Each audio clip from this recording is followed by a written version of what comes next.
You are listening to Spaceboy Universe on the SBU network. Explore the universe with Spaceboy and Sir Lana. 32 minutes, 21 seconds.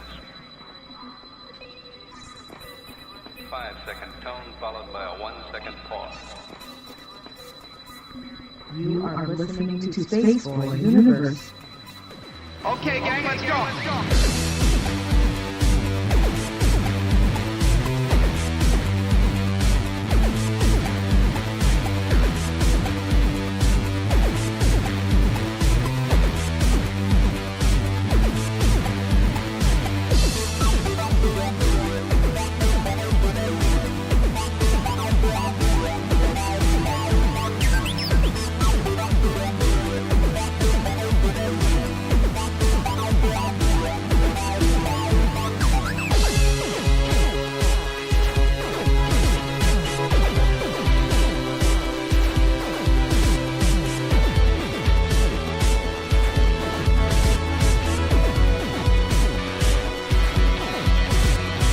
From the space city called Houston, Texas, welcome to Spaceboy Universe, featuring Spaceboy and the lovely Sir Lana. So strap in and prepare for launch sequence.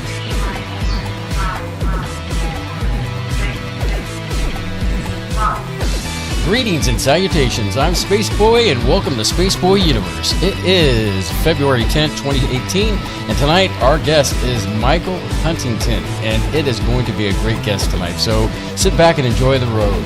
As always, follow us on Twitter, that's at the SB Universe, follow Solana at Solana, follow me, that's Spaceboy at Spaceboy Music, but of course, follow the network that brings you all this fine program, that's at the SBU Network. Hashtag your tweets tonight with hashtag SB Universe and hashtag Space Cadets. Speaking of Space Cadets, you want to hang out with them? You can go to so at spaceboyuniverse.com. You know, you never set a good precedent when you start laughing like this. I'm being bad, I'm sorry. You know, it's not cool while I'm trying to do the intro here. In addition to Twitter, you can find, well, first, let me back up because Sir Lana interrupted me. Back that thing up. Back that thing up. Hang out with the Space Cadets by going to spaceboyuniverse.com. Click the dancing chat bubble in the player, and that'll get you in with all the cool kids. Remember, you can also go beyond Twitter to find us on Facebook, Tumblr, SoundCloud, iTunes, YouTube. Just look for Spaceboy Universe. Speaking of YouTube, you can find more of the Spaceboy archive of shows that are there. You can find 2-Bit Gamers, you can find video interviews, music, so much more. So go subscribe, become an official Space Cadet by joining us on YouTube. Can't catch a show live? No problemo. Take the SBU on the go with you via Spreaker, SoundCloud, iTunes, and YouTube because, man, we like to be all over multimedia. And on that magical note, hello, Mrs. Giggles. Well, I was being bad, I'm sorry. Yeah. In chat. Yeah. I'm not going to say what I said. Okay, so... if you want to know, you have to get into Spreaker Chat and go scroll down and look. See, all these little nuggets that you miss out if you're not in the chat with all the other I'm not going to cry for you. You're not? No, I'm not going to cry for you if you're not there. It's your... Oh, okay. I knew you were... You're missing out, people. You're not referring to me because I'm actually... No. I'm hanging out with... I'd rarely refer to you. I hang out with the space crew, so, you know. Well, I'm sure they're only here because of you. Oh, whatever. They're here because of you, too. No, we're all here because of you. I've been trying to get fired for 3 years. All I've done is create a mecca, a center, if you will, of the universe, and where people can come and hang out and have a good time and talk to like-minded individuals and unlike-minded individuals. Catalina says, so don't hear you two coughing. You're finally over the ick. Well... You have not heard us mute yet, so if we go quiet, now you'll know what's happening. He is not over the coughing, but we're beginning to think it's not a sickness. We're thinking something else is going on. Mm-hmm. So I have moments where I'm clear as a bell like you can hear right now, but then it comes and goes. So I feel like something fills up, and then just I go on this coughing fit, and then I'm done. And I've also noticed, kind of weird and bizarre, that if I get too excited, I get a cough. Just kind of weirdness. Do you ever in your life, this has started happening in the last 3 to 4 years, do you ever get an anxiety cough? Like you're in a situation where the last thing you ever need to do is start having a coughing fit, like you're in a class or you're in a seminar or somewhere it's real quiet or you're trying to listen to something or you're at work and you're trying to have a one-on-one conversation with a coworker or something, and all of a sudden you just cannot stop. You get the little tickle and you're fine all day, you were fine the day before, you're fine afterwards, but it's just like the one time you need to talk or be quiet, that's when you've got to cough the most. Well, and you're not even sick. It happens.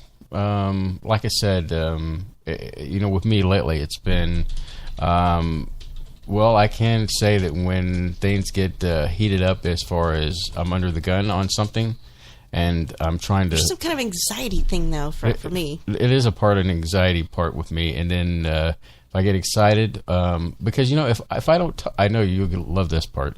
If I don't talk for a while, then I won't cough. I'm not working that muscle in there and my throat muscle, and so it's not triggering off the cough effect. But I know at some point I coughed this last weekend. I mean, during the day, and I had this situation where I haven't spoken to another human being at work until this one person came in to talk to me about doing a graphic, and I think it's because I just hadn't been using my voice yet. And I got this little tickle in my throat, and it got so bad, she left. She didn't really say anything. She came back 15 minutes later with a bag of cough drops for me. I'm like, oh, man, that was bad. That was really bad. So anyway, there you go. I'm still having a cough. I don't think it's as bad as it was for the month of January. No, but I wish you could stop. Just for those worry-warts out there, I have a doctor's appointment coming up, I think in the next week here. But it's like I'm trying to talk to you, and you can't hear me over just hacking fit. I mean, it's so loud. First off, I can't. I'm just so excited knowing that you're talking to me. Oh, you're so full of crap. Most of the time, you're not in the room. You're asleep. You're reading your Kindle on your phone. And then when you start talking to me, it's very alien to me. You need to get over yourself. I don't know what you're talking about. We're talking now. We do this once a week. Yeah, but we share this with our two listeners. Yeah, I was just say you don't know that. It's probably just you and me and 4 people. It's probably more than that. Dennis, I think you might be onto something. Because I had the doctor kind of asked me about if I had a allergy test, and we are in Texas, and mold is prominent down here, and I'm talking about the black mold. That's just some serious stuff. Yeah. There was a time when I worked in remediation, but that was back in, I guess, was that 2004, 2005? I guess around there. I met you October 2004. You can't even remember the first time. October 30th, 2004. I purposely met you, engaged you, and then married you on the same date. Well, it's starting to blur together now. So what else you got on your mind? Want to talk about some hot topics? Yeah, let's move away from the cough issue. I know our space cadets are concerned. Well, just know that I'm working on it. We'll fix it, or he'll just die. So, thank you. I appreciate it. They get them all worried up. I told you today, I didn't realize this, that there's 2 proposed projects happening in Texas that could really radicalize how we get around inside this state. Mm-hmm. Maybe nobody else gives a flip about this, but for us, it's a big deal. Yeah, so we're pretty excited about it. I didn't realize there was 2 separate projects. Mm-hmm. Now, this project I did not realize was going on. The Texas Triangle, you know what that is. Well, for those who don't, it's basically Austin, or actually San Antonio, Dallas, and then Houston, and back to San Antonio. That is the isosceles triangle, or it's skewed toward one side. If you look at it, looks like a weird defunct triangle-looking area. Dallas is straight north from here, and then you have to go. Then you kind of have to go from Dallas. You have to go, through west. Austin. And southwest. Anyway, if you look at a map, it looks kind of like a triangle. Well, that's what's always been called the Texas Triangle, because those are the 3 major cities you want to get between. There's nothing paranormal about it. So, I didn't realize they're talking about a Hyperloop. Mm-hmm. This is the Hyperloop's a brainchild of Elon Musk, the Tesla car founder. The guy that shot Tesla in space. And we'll get to that later. Okay. So they're proposing the Texas Triangle route, which is a 640-mile system. If it comes reality, this will connect Dallas, Houston, Austin, San Antonio with a leg down to Laredo, which is way the heck down there, as you know. Way the heck down there. Now, it's going to be probably done by a Los Angeles group called Hyperloop 1. There were a lot of submissions for this. Now, here's what I was confused. This is not to be confused with the other project, which is a bullet train. Mm-hmm. That would just be strictly from Dallas to Houston in 90 minutes. And I am for anything that gets you in and out of Dallas in less than 90 minutes. Because that would be the only way I would visit there. Well, as I was talking to you earlier today about that, it's like both these trains would open up possibilities because of the speed to allow Texans to work in different cities. Well, I was thinking, what if your favorite artist won't come to Houston, but they'll come to Dallas? You're looking at the entertainment factor. I'm looking at the fact of, hey, I could get a job in San Antonio or I could get a job up in Dallas and be home just as fast as I would if I'm driving home. So these are two different projects. The Hyperloop is a pressurized tube system, which is magnetically levitated on a track. So it would get you from Dallas to Houston in 46 minutes and Dallas to Austin in 19 minutes. In Austin, you add 8 minutes to get to San Antonio, 16 minutes to get to Laredo. Now, that connects the triangle. So I'm thinking, why would you want to do the bullet train that goes one place when you could do the Hyperloop that gets you there even faster? More options, babe. Well, so they're saying they had a speed here, 700 miles per hour. How do you not feel G-forces from that? Is it because it's levitated, or it gradually gets to the point? It's not like 0 to 700 miles an hour at like that. It builds up the speed, and the old scientific thing: a body in motion will stay in motion, a body at rest will stay at rest. So as it reaches its maximum speed, you will be cruising along with it. They're saying if you can't envision this, think about when you go to the bank or your pharmacy drive-thrus with the pneumatic tubes. Yeah, that's just what I want to know is, hey, stick my ID in my check so I can cash it. That is just wrong, Salon. This is a family show. You didn't see that. Anyway, you know what the cost of the Hyperloop would be? $330 one way to DFW to San Antonio. But they could reduce that through project subsidies. They aim to transport freight by 2020 and passengers by 2021, whatever route gets selected. It's a high-speed rail in a near vacuum using electric motors to accelerate and decelerate a levitated capsule through a low-pressure tube. Mm-hmm. So that's not to be confused with the bullet train. Even if we just had the bullet train, that would be kind of cool, too. 90 minutes, because let's say it took almost 4 hours to get to Mesquite, but I was driving with Leanne, so you've got to factor in the fact that we didn't go the correct way for a minute or two, and then we had to stop for stuff. I've made it from Houston to Dallas. Well, yeah, I made it to Houston to Dallas in 3 hours. And at the average... Yeah, but not legally. Yeah, well, I didn't say that, I was just going to say, I've made that trip and speaking of Elon Musk, because I've been out of it, I didn't realize that he had a rocket launch. Apparently your head's been buried in the sand. Well, a computer rendered animation prepared us all for this, set to David Bowie's Life on Mars. This is kind of a music video, and it was live streamed when it happened. So the clip is this viral video is two booster rockets landing in tandem after a successful launch. The third booster missed its mark. Well, what was embedded in this capsule, the payload of a rocket? It was a cherry red Tesla Roadster. So it's the first car in space. Don't forget the passenger. The first car ever in space, moving 7 miles per second toward the asteroid belt. So did this really happen, or was this a video envisioning it? Well, you see, you want to rip the conspiracy theory can open, don't you? Mm-hmm. I mean, it's bad enough that we've got the flat earthers saying, look, it's flat. You can see it in space. It's flat now. I mean, there's no conspiracy thing here. They launched the thing, and, you know, they got to... Is the mannequin real? Yeah. Well, is that mannequin real in the corner? No, I'm saying it said...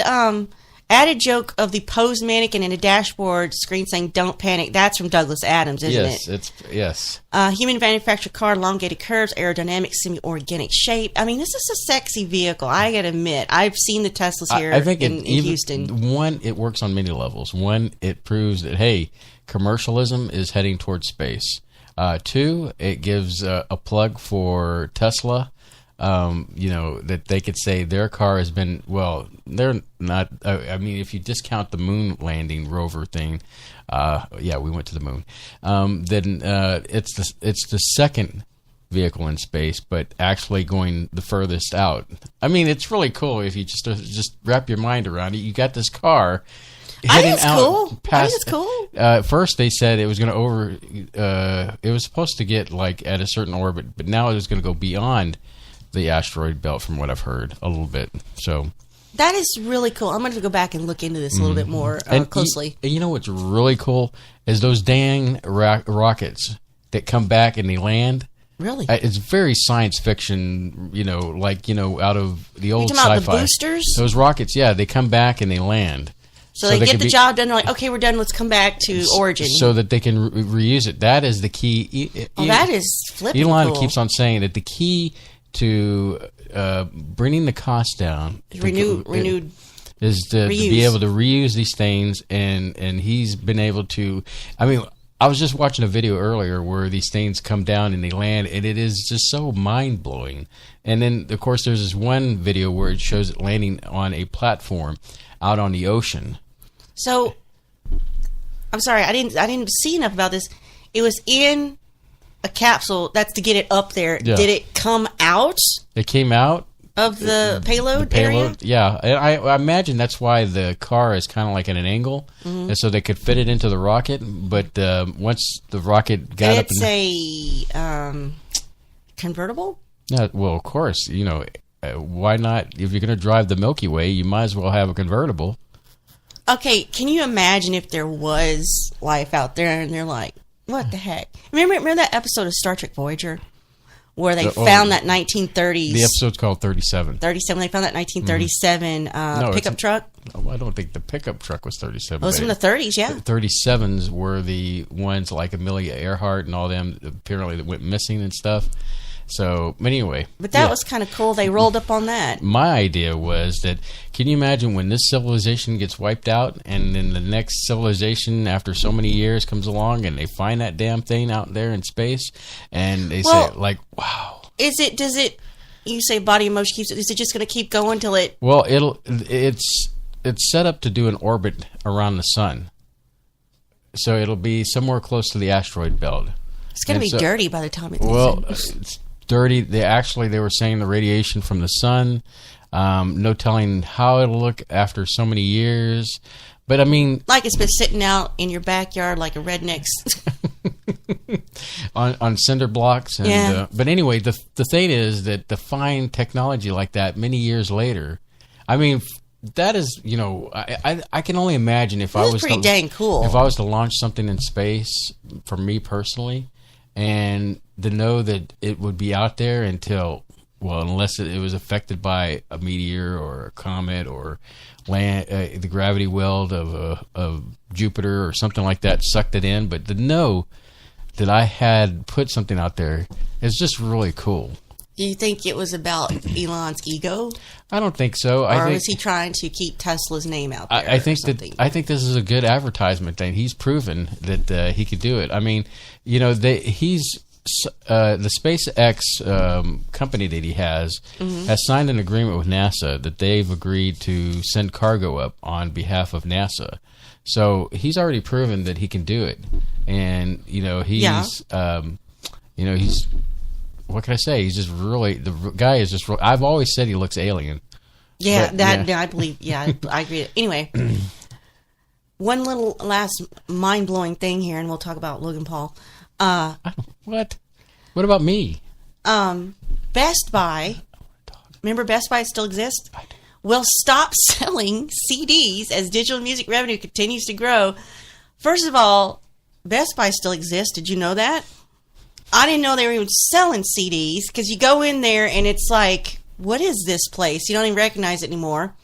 Of course, CD sales continue to decline. I didn't even know they were being sold, except maybe on Amazon as a curiosity. Target, on the other hand, says they only sell music CDs under consignment basis. I don't know what that means. Target only pays labels for CDs when customers buy them. You put the money behind it and put it there. Target will stock it, and they get a percentage. But so despite no longer selling CDs, Best Buy will still sell vinyl for the next 2 years because they've made a commitment to the vendors. So I remember back in the day when it was new, when Best Buy was new, because I grew up in a smaller town. We didn't have a Best Buy since they've ever been existing, like you probably have in Houston. So, I mean, and it was just almost like wall-to-wall CDs, music CDs. And they had stuff in there that was obscure that you couldn't see anywhere. And just very strange stuff. That's what I enjoyed looking at. I was like going through there and digging through and seeing things you'd never hear about in the Billboard charts and things. But, so during the first half of 2017, the streaming music services accounted for 62% of the revenue in the U.S. market. That makes sense. The decline of CDs sparked sales Warner Music Group to offer voluntary buyouts to 130 staff working in their physical product. I guess that means they had to start dumping the man hours and people to make the CDs. It's not surprising we're no longer buying CDs, at least not for new music. But the best-selling CD in 2016 was a Mozart box set. So classical music is still key. But like I said, we'll go through these nostalgia circles where vinyl's never died. You know, we see now that cassette tapes kind of have this little resurgent. Mm-hmm. It could be that somebody will get nostalgic for a CD at some point. Anyway. Well, we see this often, especially with some of the YouTubers that we follow, like, for example, 8-Bit Guy and Tech Moan. Yeah, Tech Moan, who kind of review older technology, and there's kind of a resurgence with millennials who find these things very interesting and wanting to experience it firsthand. So, the old is new, and it's always nice to see. Just very briefly, I won't spend time on this, but YouTube suspends Logan Paul's ad revenue and blames his recent pattern of behavior because they don't think he's learned anything. And after careful consideration, they decided to temporarily suspend his ads on all his videos. Decision, they didn't make it lightly. He exhibited a pattern of behavior that makes his channel not only unsuitable for advertisers, but potentially damaging to the broader creator community. And if this is a recent photo, at least he's fixed his stupid haircut. The problem I have with this is that I understand what he did with the video that has put him in the situation, but when you look at somebody like PewDiePie, mm-hmm. Who's done a lot of, well, I guess it's hard to compare him with Logan Paul with the deaf thing, but I don't know. I think there's an unbalance there. They're not playing equals. And I have my things with YouTube. We create a lot of stuff for YouTube, and we do not get anything, any recognition, nothing out of that. And it's hard to, even if they were to say, if you invest, if you bring your followers up, bring your subscribers up, I don't even think if we did that, it's going to make a difference, because it's hard to look into the darkness and see some kind of light at the end of the tunnel to see if it's going to be something profitable or something that we want to do. So it's very difficult for creators such as ourselves to eke out some kind of thing. And I see why a lot of YouTubers go to the GoFundMe, or actually Patreon is mostly, yeah. So let me shift gears, Solana, because, as you know, I love to watch TV and Netflix and all that good stuff. And so I have been binge watching a lot of stuff lately, and one of the things that I've been binge watching is Battlestar Galactica 2004. It's the updated version of Battlestar Galactica, and I just pick a show that once I end a show, I try to get into another show immediately before I start getting sad and like a family has left me because I've watched a show and gotten connected to a show, which would be like Parks and Recreation. I liked it a lot. I recommend it. It's a very positive show. So if you want to get into it, the first season's kind of rough, but once you get past that first season, you start to connect to the characters, and it's fun to watch. So that's Parks and Recreation. But I'm on Battlestar Galactica. So far, it has its moments where it's pretty decent, and it has its moments where it's like, and first off, I'm going to complain about is technology that is used in the show. The original show, you got a sense that, it was space. It was kind of like technology and future-wise, or at least you thought it was future, but then you find out that actually it's the past connected to Earth, and that's where they're heading. And so when you get into this new show, they have people that are wearing suits, with ties. They use language that is referred to, some of their call signs like hot dog. I mean, is there really going to be that kind of language on a planet or several planets that are far, far away from where we live? I mean, it's just kind of bizarre. But then there are other moments where you have the technology and it all comes together and, cool. Now, I guess my other beef is the theme to the show. I understand that they wanted to put their own spin on it and changed it up versus the original Battlestar Galactica from the late 70s. But the theme song for this really kills me. And I know that they're trying to create a theme song that's kind of more ancient and more... it's more Enya and more more enlightenment kind of thing, and I'm probably the only person left that still likes Enya. But the thing is that when you have somebody like John Williams that wrote a wonderful theme song for the original show, yes, John Williams of all people, it's hard to go from listening to something wonderful and beautiful like that to watching it with this. So. And it made me start thinking about theme songs for shows. And it led me back to the one show that I hate the theme song. and that is Star Trek Enterprise. Oh, God, that is the lamest opening theme song of any show. Okay, first off... any sci-fi show, let's put it that way. The song would be great if it wasn't to this show. It'd be good for some other show. Now, I did some digging, and because I wanted to learn more about this theme song. Come to find out, this is not an original theme song for the show. This show has been duped in the sense that the song was originally written called "Faith of the Heart," written by Diane Warren and performed by Rod Stewart on the 1998 Patch Adams soundtrack. Yes. Can you believe it? Now, what is even more mind-blowing is that it reached number 3 on the U.S. Hot Adult Contemporary Tracks. And, now at least Britain has some sense because it only made it up to 60 on the UK charts. So I was livid. I was angry that Star Trek rehashed a song and to put into their because you and I have every time we hear that song, it's like we can't push fast forward fast enough to get through it. And even though we supported Star Trek Enterprise, you remember those good days, don't you? It had good moments. There's a lot of stuff I didn't care about, but it had some good moments. It was more like this. I was at my apartment, she was at hers, and why did you come over? I'll cook some tortellini, and you can watch Enterprise. I wasn't cooking tortellini then.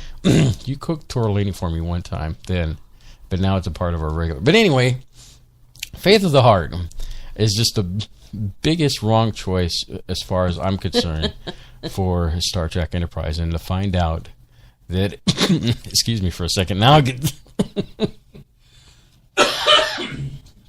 really chokes me up. It gets me so... You have to mute us both when you do that. Yeah, so you know what it does? Gets my goat. And on that magical note, we're going to go into break, which we're going to get our guest on, Michael Huntington. And he's ready, got the thumbs up. And so let's do this, Rolana, and we'll be right back.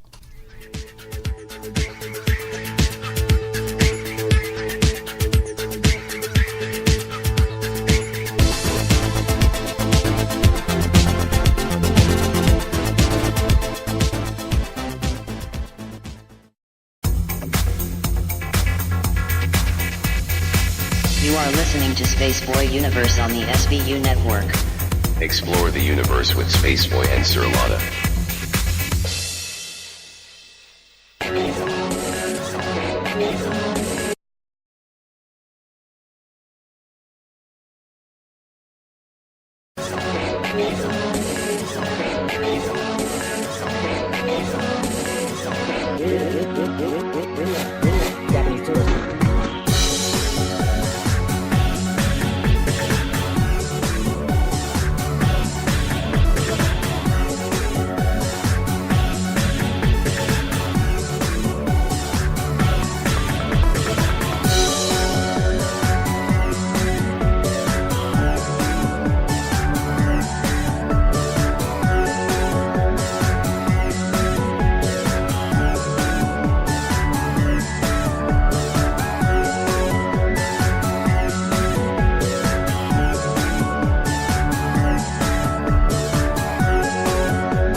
Michael Huntington is a paranormal travel writer and a UFO researcher living in Cape Girardeau, Missouri. Each year, Michael travels with his wife and 2 young boys to dozens of strange and interesting locations throughout America, haunted abodes, cryptid sighting spots, and famous UFO encounter sites.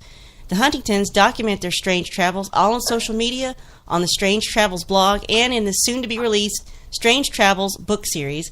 Michael has researched the UFO mystery for over 40 years and frequently writes on issues related to the reform of ufology and improving rational methodology.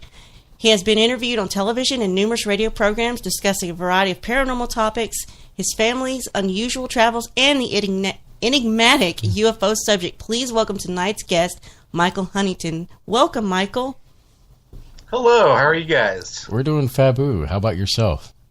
I'm doing good. I'm here in Cape Girardeau on the Mississippi River in winter times, so everything's pretty quiet here, luckily. I know that we've been following you for some time on Facebook, and I have found your travels to be quite interesting. And I've told Shalana many times that, we got to get Michael on. We got to get Michael on. Finally, she did that Batman Robin thing where Batman slaps Robin, and I said, okay, I'll get him on then. So I'm so glad that you're taking the time out to hang out with the universe, and we're just looking forward to talking to you tonight. All right, groovy. Yeah. And I saw on your blog that you had your itinerary for 2016, so I'm wondering if you made it to these spots. And one of the things that struck me is you said you were going to one of Space Boy's favorite UFO stories. Oh, you're going to really get into this. Let's just dive right into it. Ask him if he went there. Go on. Well, I'm a big fan of the Hopkinsville, Kentucky incident, and so I'm kind of curious to get your spin and what you got to do, and if you made it. If you made it. Well, actually, we did make it, and I've since then probably been there about maybe 10 or 11 times. Wow.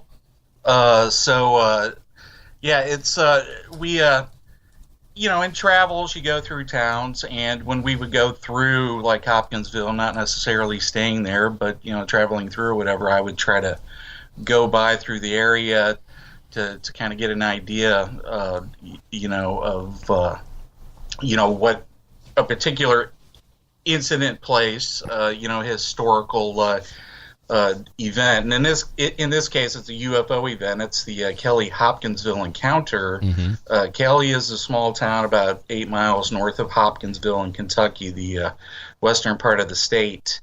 And August 21st, 1955, and this is a very famous UFO alien encounter story.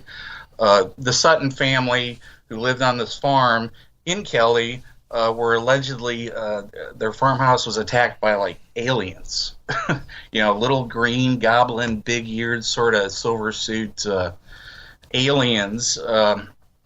After there was an initial flying saucer sighting a few minutes beforehand, and these creatures laid siege to this farmhouse in Kelly, and pretty much the whole night. And the farm people would shoot out the through the windows as the creatures poked in, and they supposedly shot a couple of them, but there was no effect. And after a while, they raced into town, and it became a big story during the the 50s era flying saucer craze that was going on, and you had movies everywhere. Sci-fi flying saucer pics, so it was definitely big within the culture.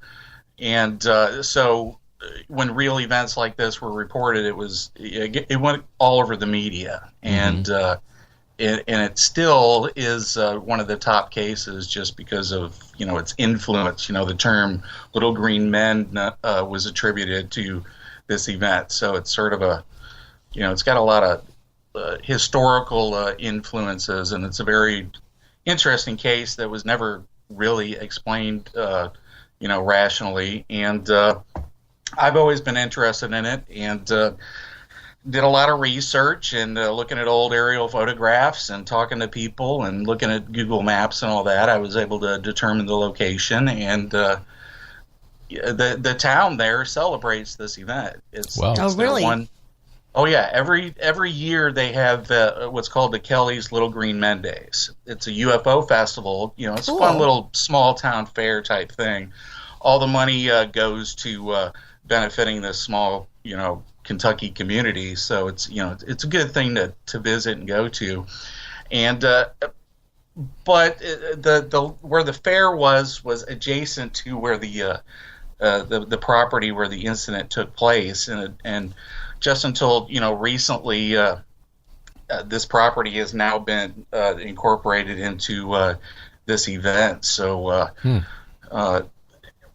we went to a couple of the fairs, the past few years, and of course this year, Kelly, Kentucky, just so happens that it had its Little Green Men Days festival on the anniversary of the flying saucer event, the original Goblin encounter, August 21st, 1955, but August 21st, 2017, Kelly was the peak duration point of the solar eclipse. Oh, wow. Wow. So it was the longest point duration. So literally, you were having a celestial event over a famous UFO spot on the anniversary of that event. I bet that was something. It was like Woodstock there. There were cars lined up on the highways. It was jam-packed with people, state troopers out and about. But, there a few, UFO personalities were here and there. So it was interesting and it was fun. But what was really cool is I was able to go onto the property. I was able to stand where the people encountered something, or maybe they didn't. It doesn't really matter, because either way, it's interesting folklore. It's always going to be part of this town's history, whether it was a real event or a misperceived event or whatever. And so, well, what I found interesting about this case is when they were being, I don't want to say they were being interrogated, but when they were broken down and they were asked what they saw, they pretty much described individually the same thing, and so that to me kind of like, I feel like, okay, it doesn't seem like they're lying or trying to put on some front, and then of course I guess small town Christian wouldn't want to lie. They're just plain folks that experienced something extremely bizarre. And the things that they went through, I tell Solano all the time. I said, I like this one because, it's like a page right out of a science fiction 1950s sci-fi movie.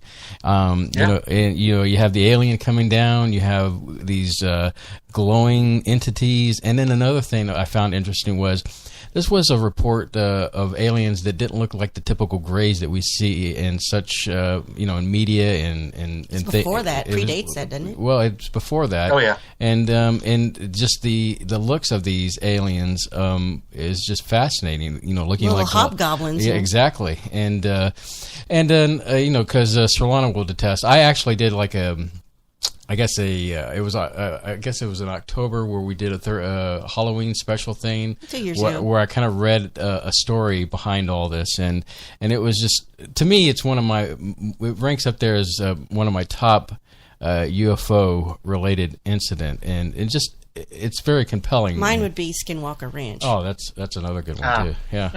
So like I said, I've been to that place like 11 times just in the past couple of years. So I'm there with you. It's really a good case. When I did tour the area, I was with the children of the witness. I was with Elmer Lucky Sutton Jr. Oh wow. And Geraldine Sutton Stith, and whatever you can say about whether they were on moonshine or they saw owls or there were, escaped circus monkeys, or, there's a lot of different theories. Whatever you can come up with, I can tell you that the family believed what they saw. Mm-hmm. And people bandy around about the moonshine thing, but they were Christian. They were really religious. Yeah, they had some carny connections, but you just have to trust that the family believes that they're being honest, and that's what we have here. And I don't know, it's interesting.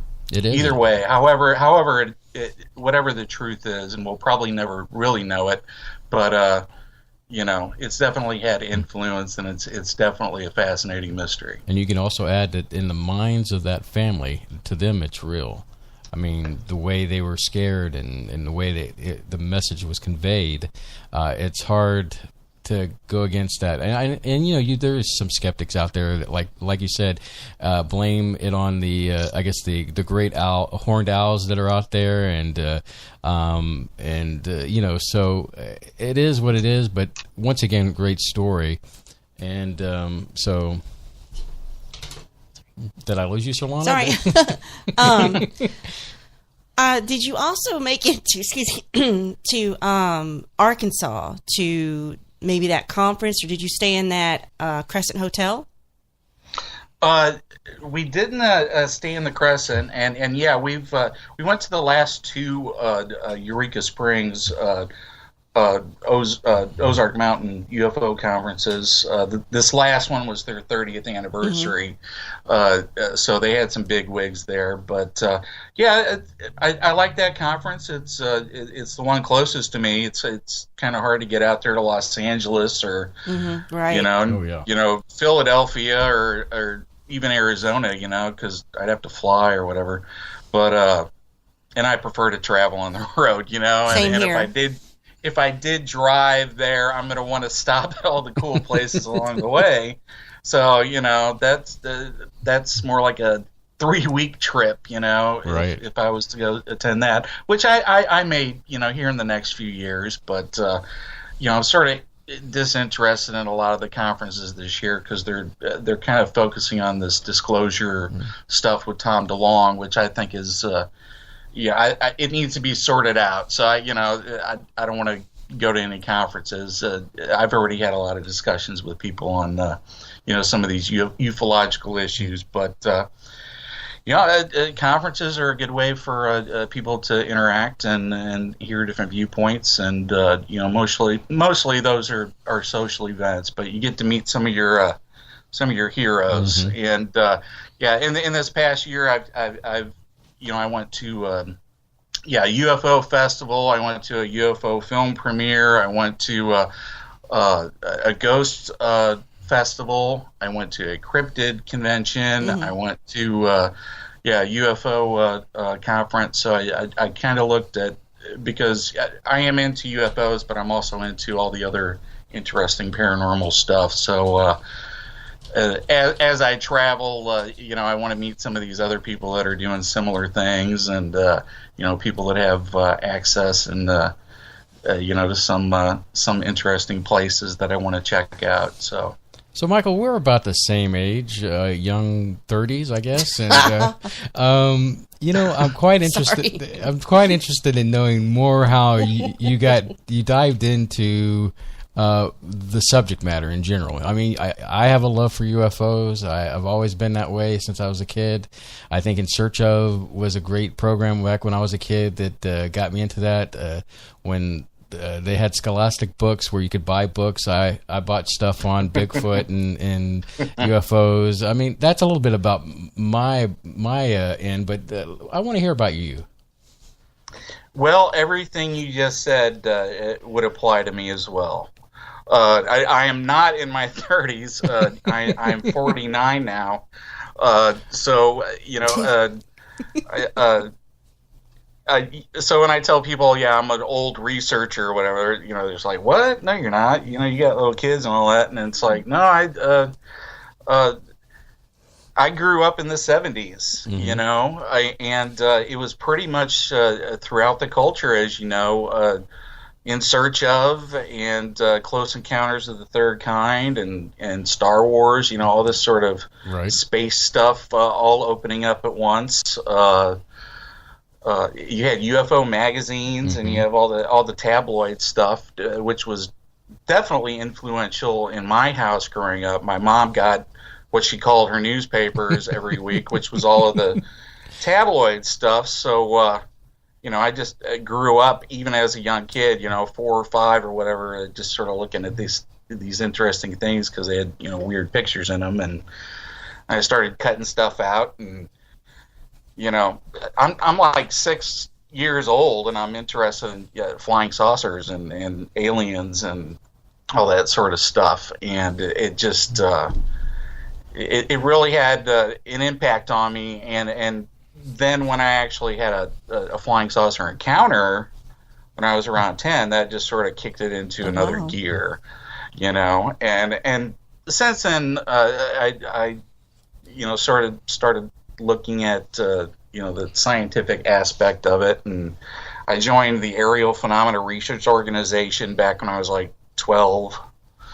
And then MUFON as well, when I was a kid, and after having read all these different books. When I was a kid growing up, we moved around quite a bit, so I was always like the new kid in school. And one thing that I learned, that when you go to whatever library you go to, the very first books that you find on the bookshelf, point 001, is UFOs and Bigfoot and ghosts and stuff like that. So I moving around quite a bit. I gravitated towards those 001s and read everything there. Read a lot of the Daniel Cohen stuff growing up. That was really really influential upon me. And then just living in the culture and being involved, and I've been involved in this community.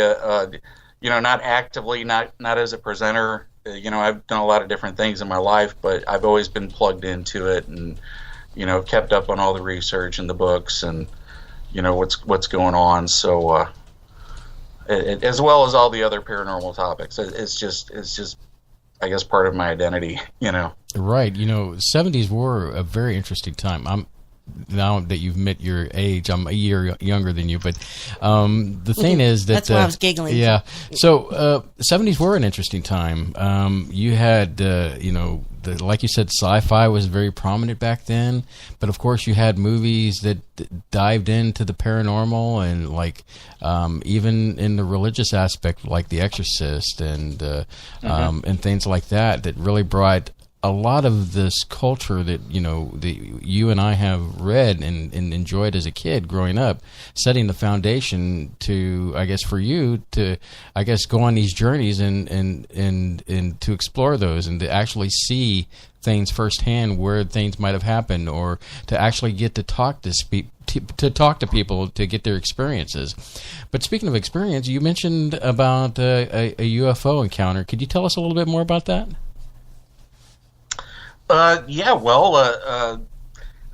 Some people seem to think that because I take like a scientific, rationalist standpoint on, like UFO investigations, and I recognize that there's a lot of baloney out there, they think that I'm, like a skeptic or something. But no, I actually am more of an experiencer. I do believe that there is a phenomena out there. I've seen a flying saucer, and I've seen a black triangle.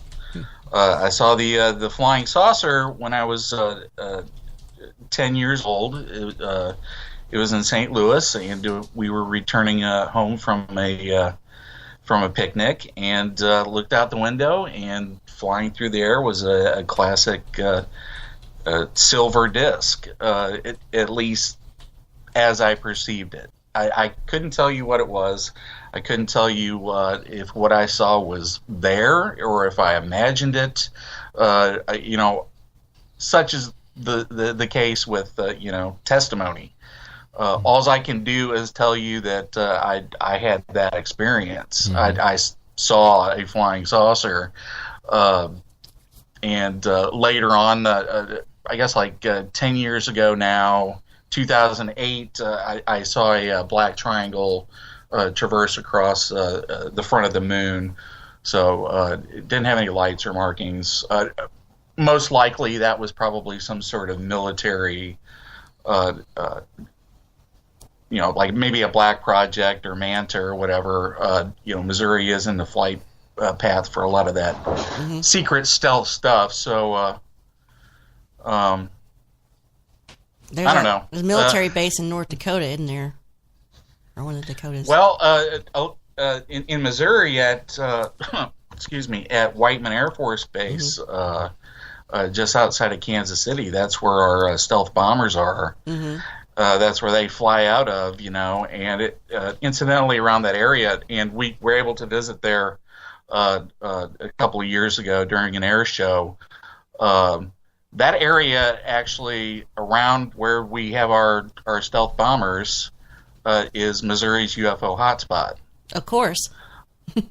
Yeah, and people see a lot of weird triangular sort of things around there, so it could be misidentifications, or maybe there is some sort of experimental craft that maybe appears there from time to time. Or taking off in the background, right? Yeah. That's an interesting spot. A little interesting note about Whiteman is that is where the 509th Bomb Group went after Roswell. Oh. Yeah. After they left Roswell, they went to Whiteman. So the bomber group there is the same group that allegedly, found the stuff at Roswell and dropped the first atomic bombs. So it's an interesting little ufological area up there for a couple of different reasons. But there's a lot of that stuff closer to home, and I think there's probably, in each state there's different bases that have sort of maybe some sort of secret connection or some sort of project going on, or at least there's urban legends associated with that possibility, which I find interesting. I try to hit the bases along the way, especially if they have aviation museums, because that's also part of the travels. Which I also think is connected to the UFO topic. Have you hit any spots in Texas? In your travels? Texas actually was going to be one of our spots this year. But after so much traveling last year, we wanted to kind of take it down a little bit. So this year we're going to do most of our traveling in Missouri. And we're going to explore like hidden folklore, real small town stuff, haunted bridges and phantom roads and spook lights, different places like that, little small haunted houses here and there. Because you could spend a year in Texas. Oh yeah. Yeah, and we're going to go to Hannibal, and we'll travel a little bit around Missouri and Illinois probably. But we were going to do Texas maybe next year. I so want to go to Texas. You cannot do it in one trip. You're going to need multiple trips for different parts of the state. I mean, you got the Martha Lights, and then this thing spread all over the place. And paranormal and cryptids. Yeah, my big thing that I would want to see would be the Cache Landrum Encounter site, just outside of Houston. Yes. That's my big one, because the Cache Landrum case from 1980, where the two old ladies and the young boy, they were burnt. There was something flying through the air with helicopters around it and spitting out flame and fire, and most likely they suffered from some sort of radiation effect. Yeah. Now, whether it was an alien object or a military experiment all screwed up, or exposed nuclear core or reactor or whatever, to me, I think it's one of the most interesting cases. It's always fascinated me. I watched that stuff on the TV show That's Incredible back. I remember that show. They did. Dr. Arleo Sprinkle, the famous ufologist, did a live hypnotic regression of Vicki Landrum on that show, which I'm still trying to find videos of it, but that just blew my mind, And they had a little boy with them. Yes, they did. Kind of around the same age, so it was like, I always kind of was interested in that case, and I got the area pinpointed down there, and that's probably my big Texas one. But so many places in Texas. Lubbock would be a good spot. Marfa definitely. There's a lot of cool spots in Dallas and Houston. I want to hit all the NASA stuff. Well, good, because that way you come down here, we can hook up with you. Yeah, definitely. Right. We're at the top. We're at the top of the hour, so let's take the break. And when we come back, we'll talk more with Michael Huntington. So don't touch that dial.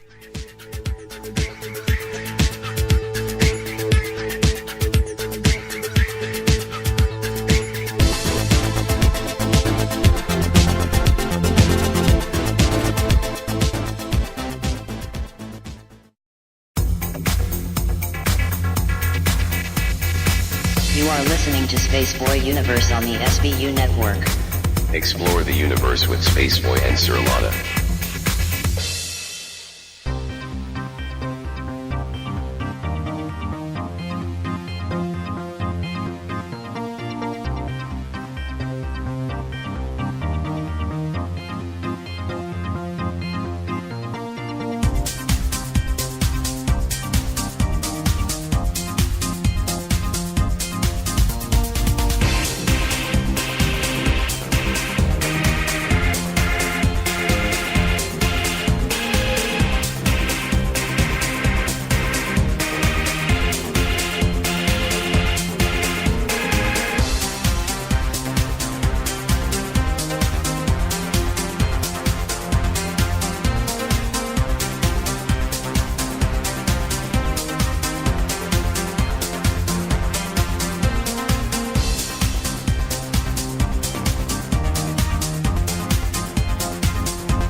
Sorry, he's pointing at me, and I don't know why.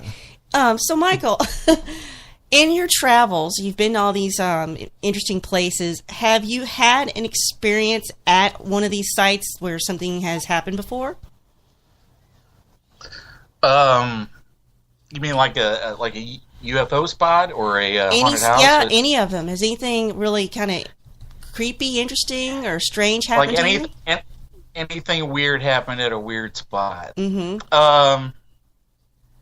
Yeah, there's certainly things that have happened that I would call anomalous.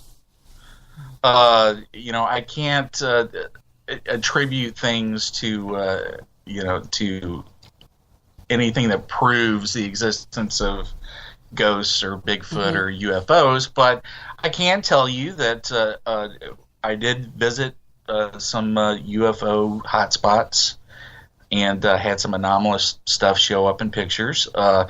You said you were a fan of Skinwalker Ranch, but Missouri actually has its own Skinwalker Ranch. Cool. And what I mean by that is a localized hotspot, an area where there's a lot of anomalous phenomena occurring in one location, seemingly tied to one specific geographic area, and it has a history of such activity. There's a lot of these different places around the world and throughout the country where a lot of weird stuff has happened in one area. And in Missouri, we have a place called the Marley Woods. It's not the real name of the place. The real name of the place,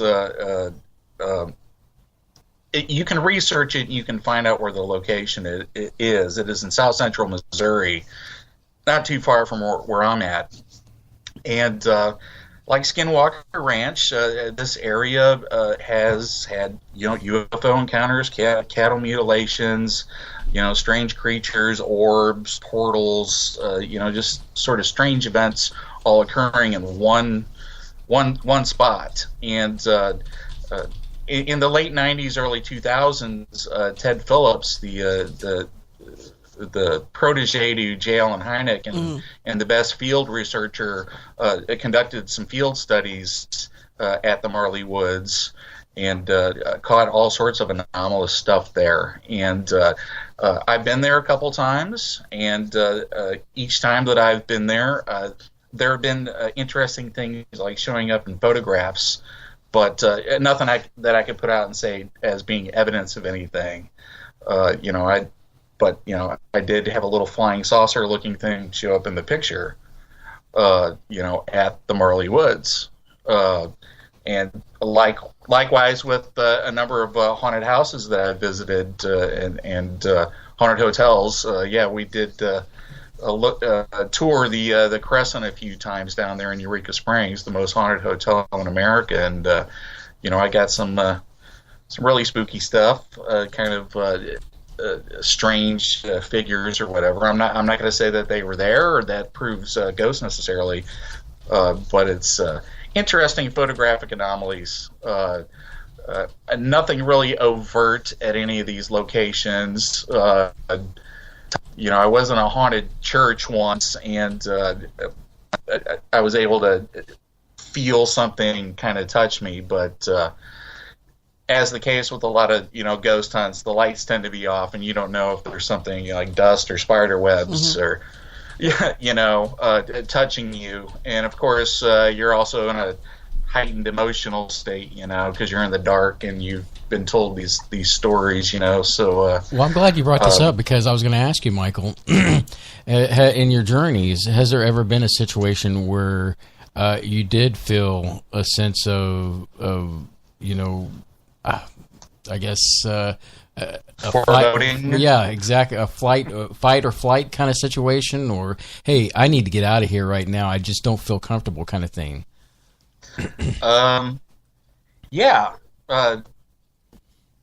Wilder, Kentucky, just on the other side of the river there from Cincinnati, at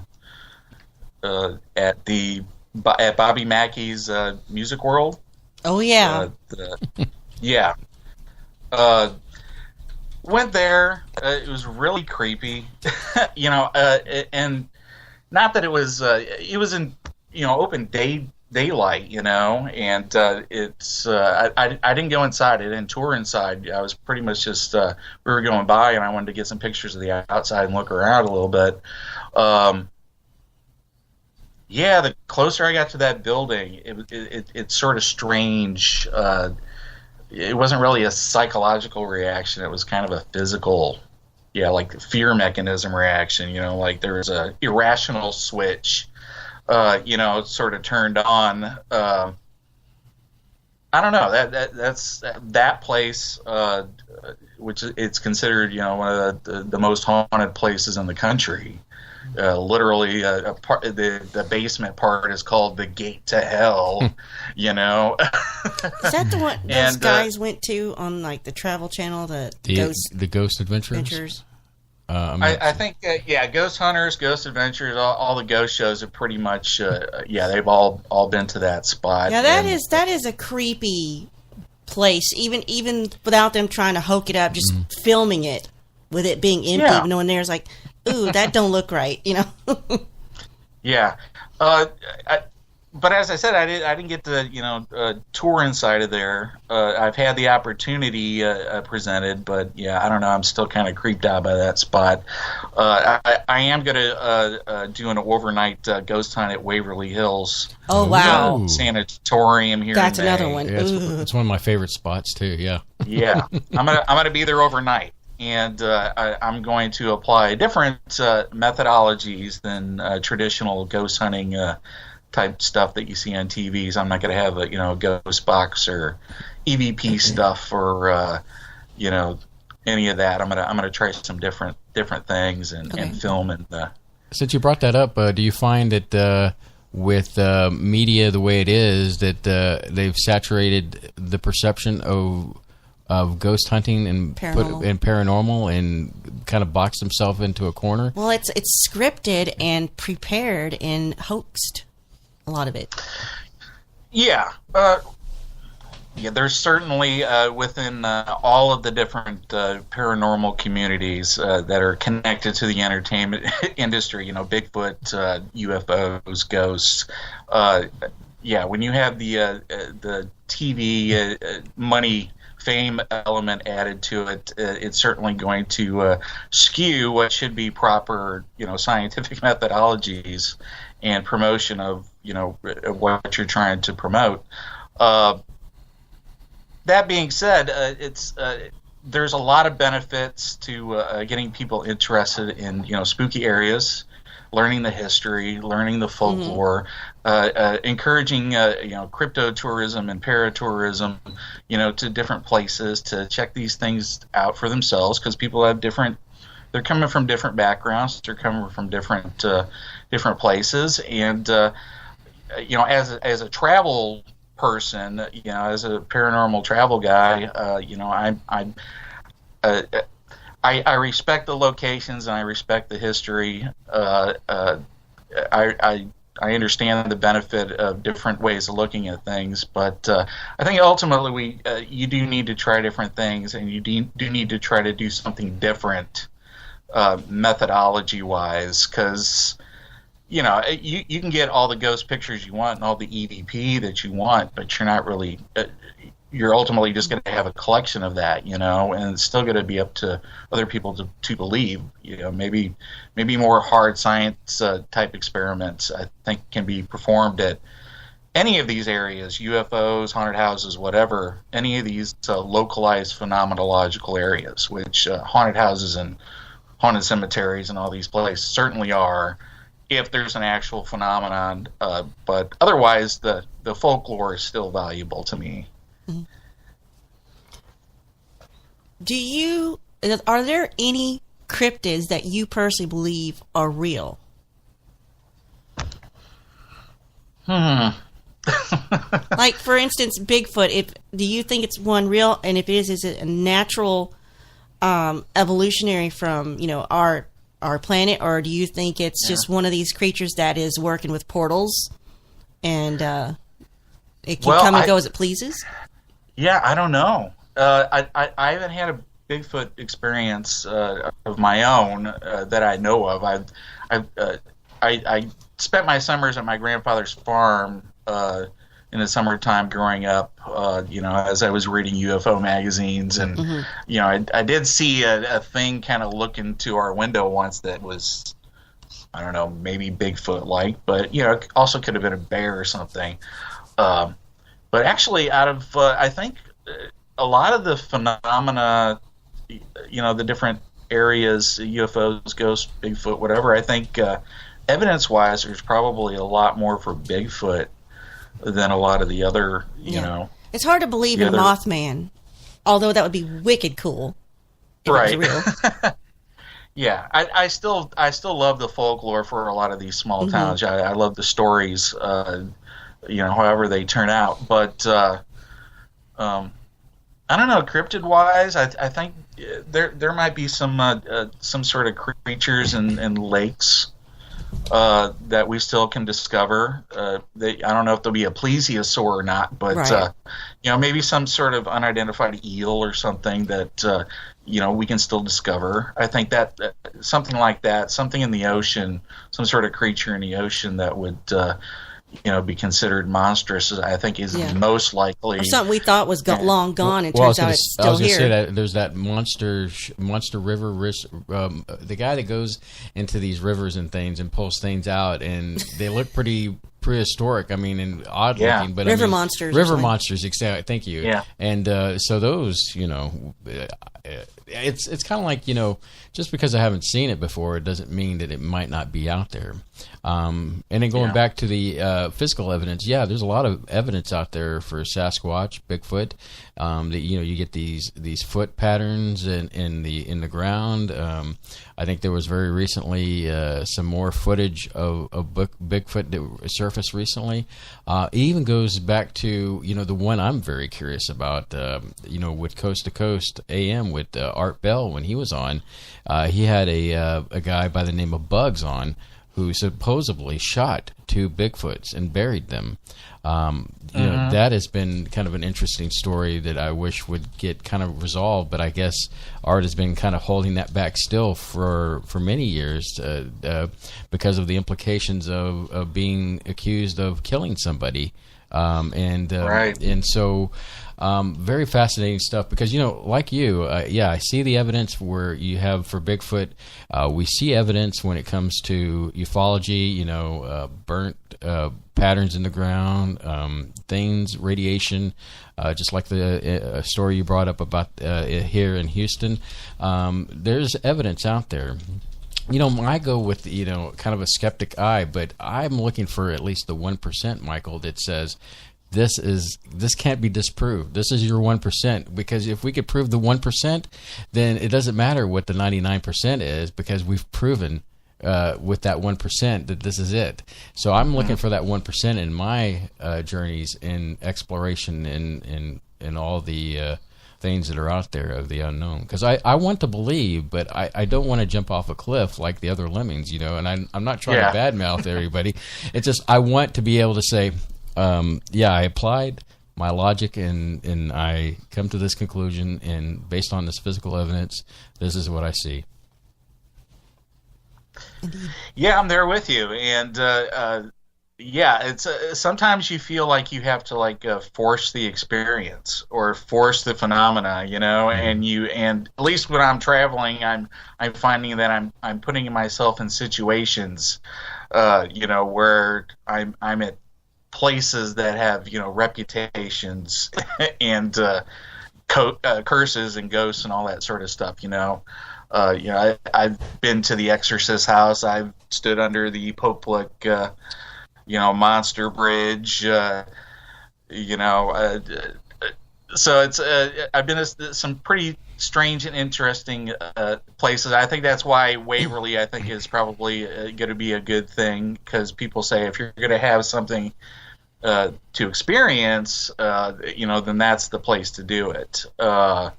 Certainly, there's that level of experience that we want to have. Yeah, I want a ghost to smack me on the face. Maybe that's what it takes. I think if something like that happened, in reality, aside from the theatrics and sensationalism that you would see on like a ghost hunting show, I think that would be more convincing. But then where do you go from there? You can be a believer, or you can be somebody that wants to find out more and wants to use the best science to do that. And when are you going to be in Waverly? In May. In May. Yeah, middle of May. Okay. Yeah. Want to keep up with that and see what your experiences are like. Yeah, I'm gonna film and photograph, and maybe even try to do a couple live Facebook type things. Yeah, I was about to ask you, would you do any live stuff? That way we can get feel of how things are going there. Yeah. What your experiences are. Well, I imagine, like our show is very interactive. We have our chat room and people are talking and listening to you right now, Michael, and it's very interactive. So I can imagine if you're going to be there, something interactive on that level would be awesome. Do they allow people to do that now, or is he to come there and spend the night? Is that part of their how they keep up the place? Yeah, it is a big, ginormous, hundreds and hundreds of room, old sanatorium. I think it was a couple of different diseases were pretty much tuberculosis. I waged imagine there. Yeah, and tens of thousands of people have died. At that location over the decades. So I'd be scared. There's lingering diseases. I was going to actually bring up with all those deaths. You can. Do you wear some gloves? Do you subscribe to the idea of a kind of an imprint on psychic imprint? Psychic imprint, something that would be left behind with all these deaths that were there. I don't know. It's a possibility. I would like to know how that would work. Mm-hmm. I want to know how a metaphysical phenomenon is able to manifest itself and influence the physical. I do have a background in philosophy of science, so I have that methodology and the questions that come after the questions that I just asked, lined up and ready to go. Yeah, it's I would like to see a ghost in a bottle, type of thing. I want to know how a ghost operates. I want to know if there is psychic powers. I want to know how it works, not just that it may or may not work. I want to know, is there a mechanism within the brain, or what is the arrangement within the mind that allows it to project itself, or if an area was psychically imprinted, how does that happen? How is it localized? How is it then transferred back to us? These are the sort of next level questions that we need to start asking beyond, just doing the ghost hunting TV type stuff.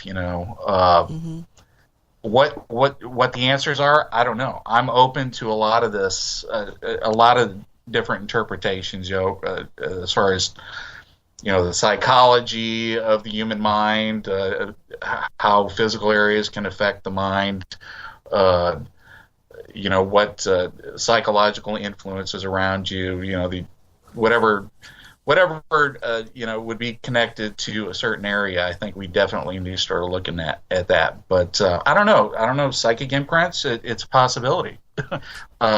Yeah, but I want to know more. A place like that, maybe not Waverly, maybe they've got security there, but a place that's been around for a long time, that's abandoned. What terrifies me is, now I can't wrap my head around a paranormal experience. I've never had one. I can't imagine what that would be like. But what terrifies me is actual people in there that are not supposed to be there, like homeless or just kids running around with mischief and knives and guns. That's what scares me, is other people who aren't supposed to be there either. So. Yeah, I think some of those people that go to abandoned spots, definitely you got to watch out that you don't first go into an unsafe building, and second go into drugs, somebody's rituals. meth lab. Yeah, no, Waverly actually, it's not so much an abandoned building as an unoccupied one. It was bought and it's been repaired enough to where it's legally someone's taking care of it at least. Right, and they do take money for tours for usually teams of ghost hunters, mostly exclusively. It's not, you can't go up to the gate and go in there. In fact, they have security cameras and fences all around that. So yeah, that place is, I think, pretty safe. I don't think we're going to find there's not going to be any parts of the building falling apart, and there's not going to be any. Although I think that is that little sense of danger where you don't have that security. I think that does add to your experience.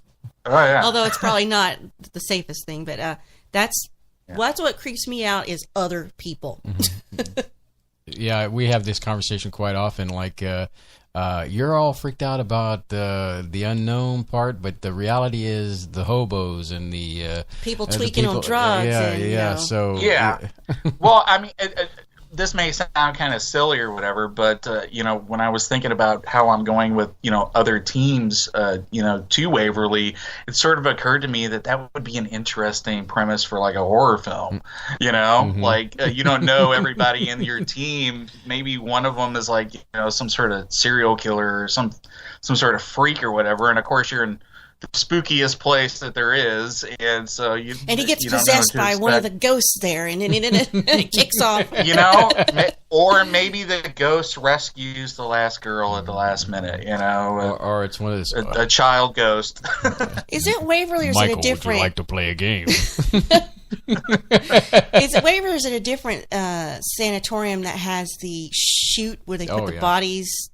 Waverly's is the chute. Is the chute? Yeah. Oh man, going down that chute, even though it was on like ghost turns or whatever, still it's completely pitch black, dark. I just no. Right. There can't be any reason to go down there. I'm gonna go down there. You're nuts. But see, I'm sort of I'm at a disadvantage. I am with a group, I guess maybe about a dozen people or whatever, but those other people are like in a couple different teams. So I'm actually there by myself, solo. We'll have to coordinate where people are doing different investigations, but they're going to be off doing their own thing. Then I'm going to have to figure out what I'm going to want to do by myself and make sure that I don't pollute their research areas or whatever, which is a big problem when you have different teams researching one area is cross-contamination. You'll hear voices and like, no, it's just the other team. It's not paranormal. Yeah, that wasn't an EVP. That was somebody else. That was Bob and the next corridor. Hey, Mike, I was going to say real quick, we're about to hit the bottom of the hour. Can we have you for another 30 minutes? Can you hang with us? Yeah, I think we can do that. Cool. Well, go ahead and continue with your thing. We got about 3 more minutes, and then I got to take the break. So we'll go ahead and say what you were going to say. Well, I was going to say, with the cross-contamination between different ghost groups, it can actually be kind of funny at times because, you'll literally turn a corner and somebody will have like some sort of laser grid set up, and there was no warning or whatever. Or you'll see people channeling in one corner and here you come in just clicking with your flashes and, so... ghost hunting is fun. It's interesting, especially if there's with other groups of people. But I think Waverly is big enough to where and there's like 5 floors as well as that chute. So I think we can have different areas at different times of night. But for what it's worth, I was going to say for what it's worth, to actually go to that. I mean, even though these different groups have gone there and it's been on TV, it's kind of anticlimactic in a way. Well, I was going to say it's kind of like, okay, they've been there. I'd like to check it out. Maybe I'd like to get my own experience in that. You gonna walk down that chute? By yourself? If I had some company, I wouldn't mind. With a tiny LED flashlight? I've got to be able to have somebody where I can trip them so I can get ahead of them. And I watched enough horror movies how to get away in a situation. What if they're playing music from The Exorcist in a headset you can't take off? It's strapped to your head. Oh my goodness, Sir Lana, would you like to play a game? Anyway, we got to take our break, but Michael is going to be with us this next half hour, so don't go anywhere. We're going to ask him all some interesting stuff from the universe, and it's a great show, so you shouldn't touch that dial. So we'll be right back.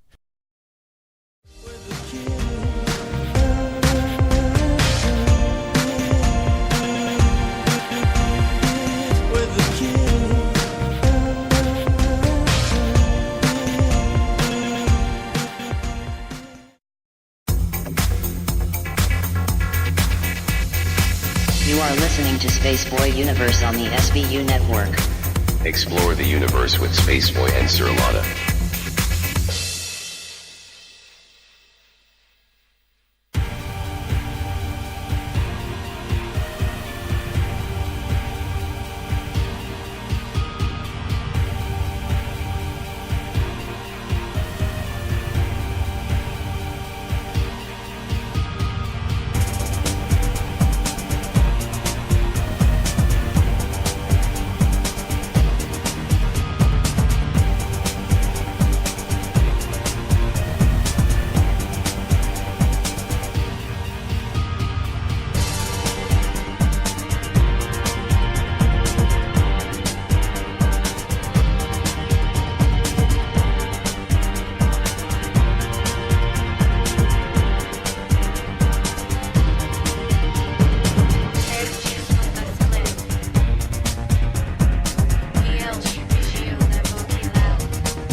Hey everyone, it's Spaceboy, and I just want to point out that, I guess it was about a month ago that I changed the dollar amounts on the Spaceboy music. That's right.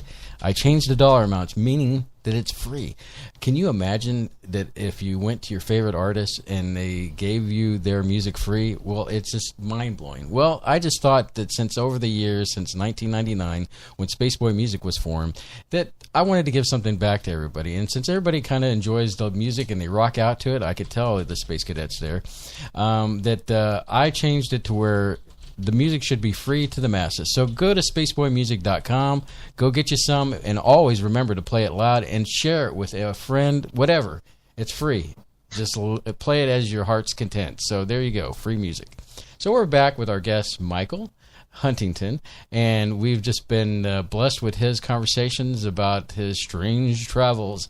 And where are we on your list? So I was curious, so I take it this is sort of a passion of yours, going to these places on this journey. So are you going just because you love it, or do you hope to accomplish something, or like finally I saw something or I had an experience, or is it just the journey that you're enjoying? Or you just wanted to rip open Pandora's box and see what demons came out of it? Well, probably a little bit of all of the above, but mostly it's as you're in your late 40s and you get closer to your twilight years, you have those bucket lists of places that you've wanted to visit and see,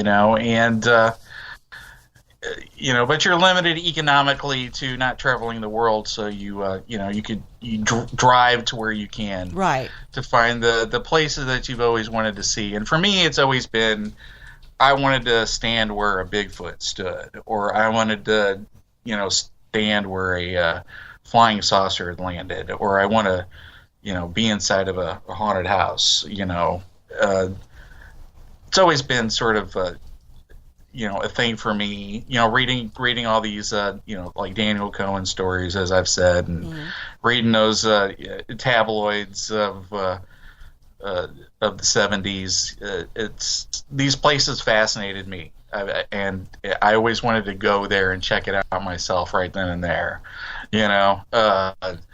Curious. I don't know if it was the influence of Scooby-Doo or Project UFO or Kolchak, those were all things that I watched as a kid. Probably Kolchak, I wanted to be Kolchak there for a while. I'm listening to you, Michael. And it's turning into Kojak. Well, the thing is that everything you've mentioned is like kind of parallel. Yeah, you've got parallel lives. It's just parallel lives. So it's just right. It really. I'm not showing my exuberance on the mic, but inside I'm like saying, his face is all lit up. I'm lit up like a young lad at Christmas, ready to open Christmas presents. I mean, when you just mentioned Scooby Doo, it was like I was thinking Scooby Doo. As long earlier. as it's not Scrappy Doo. That's yeah. fine. Oh, Scrappy made it crappy. Right. Scrappy makes it crappy. Well, yeah. That's when it really it turned a corner for me. It got bizarre, and not that it already wasn't bizarre. That they're afraid of these guys in these masks, but they're not afraid of a talking dog. There's more going on in that van than just eating pizzas, I think. So yeah, they were smoking something in that van. That's what they explored on Harvey Birdman, Attorney at Law. Right, they got pulled over, and they were suspected, they were smoking weed. Like, well, why are they giggling all the time? Well, I think they were probably, ignoring the newer cartoons, which are good, I think, but the old show, they were probably independently wealthy from Scooby Snacks, I guess. But how you get wealthy from manufacturing, a product for only one creature. Well, I don't see how you stay in business, but I don't know. Michael, what does your family think of when they go on these trips, when they go to these specific places for UFOs, cryptid, haunted? I mean, are your kids into it? Is the wife into it? Are they tolerating it? Well, first and foremost, my wife wants to know, how long the first phase of the drive is, because a 7-year-old and a 5-year-old in the car. Oh, mercy. About 4.5 hours is your expiration time before you have to get into a hotel. So my wife wants to know, what the travel times are, and my kids pretty much, when we take a trip, they don't really know where we're going. They just want to know that there's a swimming pool in the hotel. Good low expectations. That's important to them. But no, once we get to wherever we're at and we're exploring around, I don't bring my wife and kids like to demon possessed spots or places where there's been like mass murders or whatever. I just don't think that that's appropriate and not really fun. I don't want to scare the crap out of my kids or warp them or anything. But places like Mothman, where different Bigfoots have been found and where those green goblins ran around. My kids do get a kick out of that. They like going to these spots. My kids like Gravity Falls. Oh, I just started getting into that. Yeah. Yeah. Sometimes they dress up like them. You can see on the blog there. but my kids like doing this. Sometimes it's rough on the road. You get crabby and you're a kid, and But I think we're getting to a good age where we'll be able to take some longer trips and go to some of the bigger spots. Ultimately, I would like to get like an RV or something and do some week-long traveling or whatever. But you asked earlier, like what the goals and stuff of this was. But is there any sort of plan behind this? No, we're not really looking for something to sell books on or T-shirts or get a TV show or whatever. No. There is a professional class of people that do that. That's fine. Mm-hmm. I just want to travel. I want to visit these places. I want to share pictures of locations because I think that's one thing that we need more of is documentation of sites as much as possible so that people can share these things and travel to these places. I do encourage, travel if something interests you historically and it's, paranormal or whatever, visit places, check them out for yourself. Because a lot of these places are getting torn down or lost, and we're losing folklore. For a lot of small towns, little towns are drying up, and there's stories, and their haunted houses are getting bulldozed, and I think there's interesting stuff that so you could document them yourself just in case they do disappear. You've got your own personal. I was also going to say that that's great from a historical point of view. We love history here at the Universe, and one of the things is that to always bring up historical topics, but it also reminded me of a show I like to watch called American Pickers.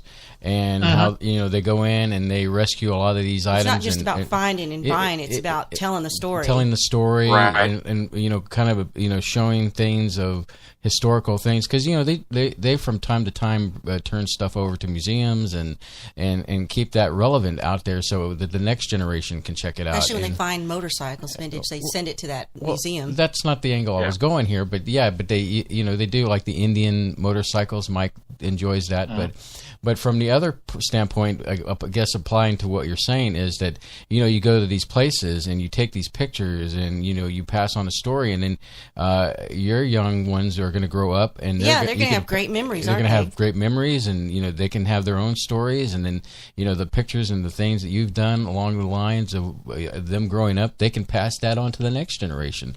So that, I think, is just an awesome way to document from the different, from ufology, from cryptozoology, and all that good stuff, as well as some family bonding and family bonding. I can't tell you how many times Sherlana tells people, I always know where Spaceboy is. Because he doesn't go anywhere. Well, it's not necessarily I don't go anywhere. It's just like I live and eat, breathe the universe, and then if I'm not here, I'm actually at the day job kind of thing. And then in between times, I'm usually boning up on pulp culture and music and gaming and all other stuff, topics that we talk about here. So I can only imagine the wife must feel in your situation. Well, I know you're together. You're together. I know where you're at. And we're bonding and having a good time. So, I think from the family angle, it warms my heart to see a family like that bonding over the things that you grew up as a kid and enjoyed, and to be able to share that in some aspect with your family. It's awesome. Well, I mean, certainly there is. What would I have liked to have done when I was a kid, sort of thing, and this is a sort of a low rent way to do that. It doesn't really take anything to stop by and at a haunted house along the way, or the biggest ball of yarn, or anything that you could find that's interesting along the way. It doesn't really take anything, but there's that element of me reliving my childhood a little bit, or wanting a different one or whatever. I had a happy childhood, I guess, but I would have loved to have traveled to a lot of these places, because I was so curious. But my wife is not really into any of this stuff. She reads everything, and she follows she certainly learns things when we go to places. But she is also an educator, and she recognizes that when we bring our kids to these places, and I don't really take my kids out to the middle of the woods as part of a trip. Usually we're going from one place to another, and we'll figure out what we can see along the way. My kids love museums, so we encourage that. But we kind of look at this as a learning experience for them, to get them curious and to get them thinking. Whenever we visit these mystery places, and I tell them basic versions of what people encountered, I encourage my kids to come up with their own theories, and more than one, and that kind of gets their minds racing as to, well, if it's not this, then it could be this.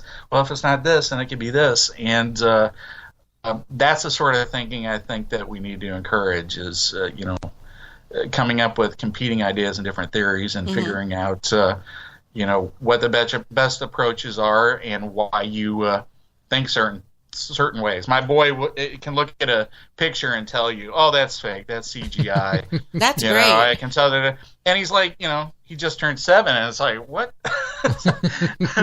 But that's going to have to be a part of academia coming up, because of all the fake news and the technology we have to fake video and audio now. You cannot believe everything you read, see, and hear anymore. You just can't. So we have to educate ourselves on these methods on how people fake stuff, so we can determine what's real and what's not. Mm-hmm. Yes, and good for your son. Yeah, we certainly and within a lot of these paranormal communities, we need to. It's okay to believe, and it's okay to have had an experience or whatever, but we do need to push the critical thinking aspect more. Not everything is real. Not every picture, video, claim, encounter of whatever it is necessarily real. And I think if we use common sense and a little bit of method of analysis, I think we can kind of cut through a lot of the stuff that is kind of blinding us to what's really going on. I want to see a real picture of a Mothman, not 15 fakes that show up on clickbait each week. It's kind of hard to wade through a lot of that, but I think if we encourage critical thinking within these communities, I think we can get people to think of things different, especially as far as what is sufficient evidence. Indeed. So when you go on these trips, I'm going to spin it a different way. Somebody said real quick, Michael, in the chat, you sound like a cool dad. Well, I think he does sound like a cool dad. Sorry. Yeah. Anyway, so Michael, what gets you? What's on your player, your music player? What are you playing? What are you listening to music wise? And then plus, if you want to add to when you go on the trips, what are you listening to?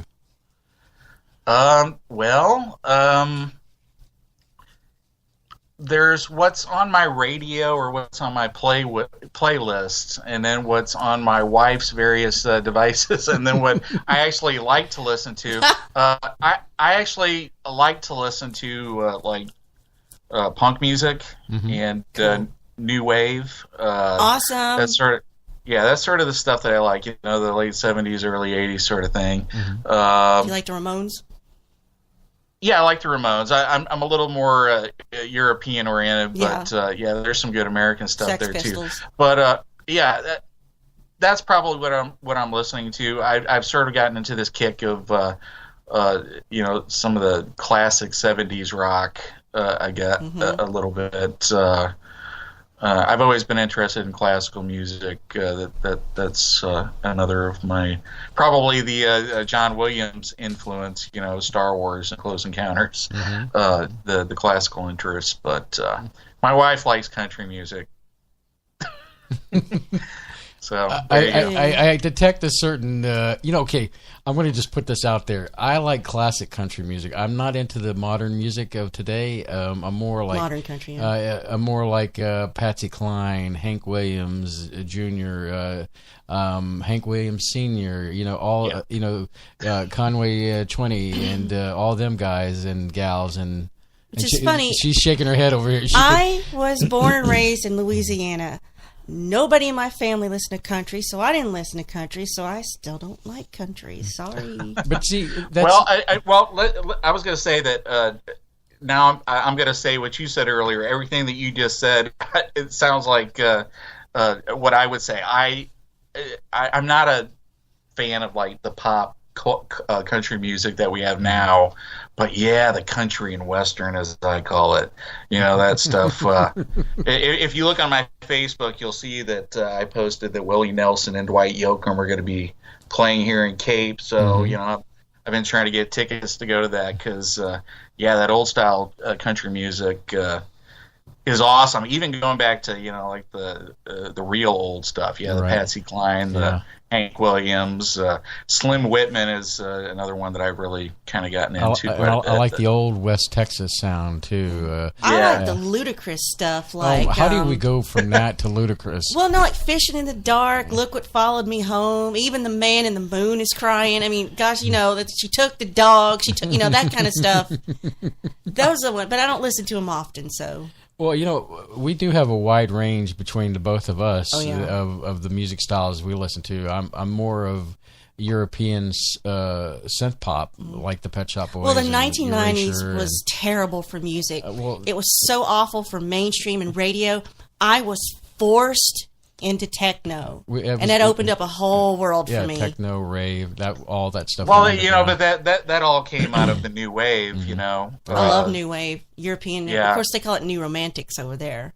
Yeah, my favorite band is Joy Division. Oh yeah. Which became New Order, which certainly has had a synth pop techno influence. There in Europe. I have an entire Spotify playlist of just 80s new wave. That's what. Yeah, there you go. That's what I listen Missy to. Person, Psychedelic Furs, Susie and the Banshees, Heaven 17, The Fix, Tom Tom Club, The Smiths, Echo and the Bunnymen, etc. Yep, there you go. Yeah. So he's got good taste in music, at least. I didn't deny that. I just your eye roll when it comes to country music. But anyway, do you do any gaming, Michael? Well, when I decided that I really wanted to do the writing stuff, within the past 4 or 5 years, I sort of moved away from that. I have played so many video games in my life. I played all the Far Cries. I played all the Borderlands and all the expansions. I really like real-time strategy games. Right. They just fascinate me. But I've had to kind of put the games away, because they do take a lot of time away from writing and sleeping. And, as you get older, sleeping is a valuable commodity. Can you explain that to Space Boy? How... Because he doesn't think sleeping is necessary. The only time that she gets any sleep out of me is if I'm like sick, and then I'm down for the count. But yeah, he got sick in January, and it was wonderful. But for the most part, I didn't hear from him for a while. For me, I get up. I'm like the military when timing in myself is. I've been getting up at a certain time constantly, so for me to sleep doesn't just late, get up. He explodes out of bed like he's bursting with energy. I've got to hit the day. I used to be like that. But now I'm, I got 2 young boys. I'm almost 50, and I'm worn out from that. And I'm an insomniac. One of those. I guess I'm going to call myself one of those artsy types that's up creating at night, See, I love to be up at night. I love like being awake and alone in the dark. I'm weird like that. I'm just weird like that. Yeah. I like being in front of my computer with Photoshop or whatever and see me listening to music. I could be any schedule. I could do the night thing too, but as long as I have a schedule where I go to bed at a certain time and then I'll wake up at a certain time, my body just is naturally set to that. The sun is overrated, and I don't need to be in it or near it or around it. I could just live without it.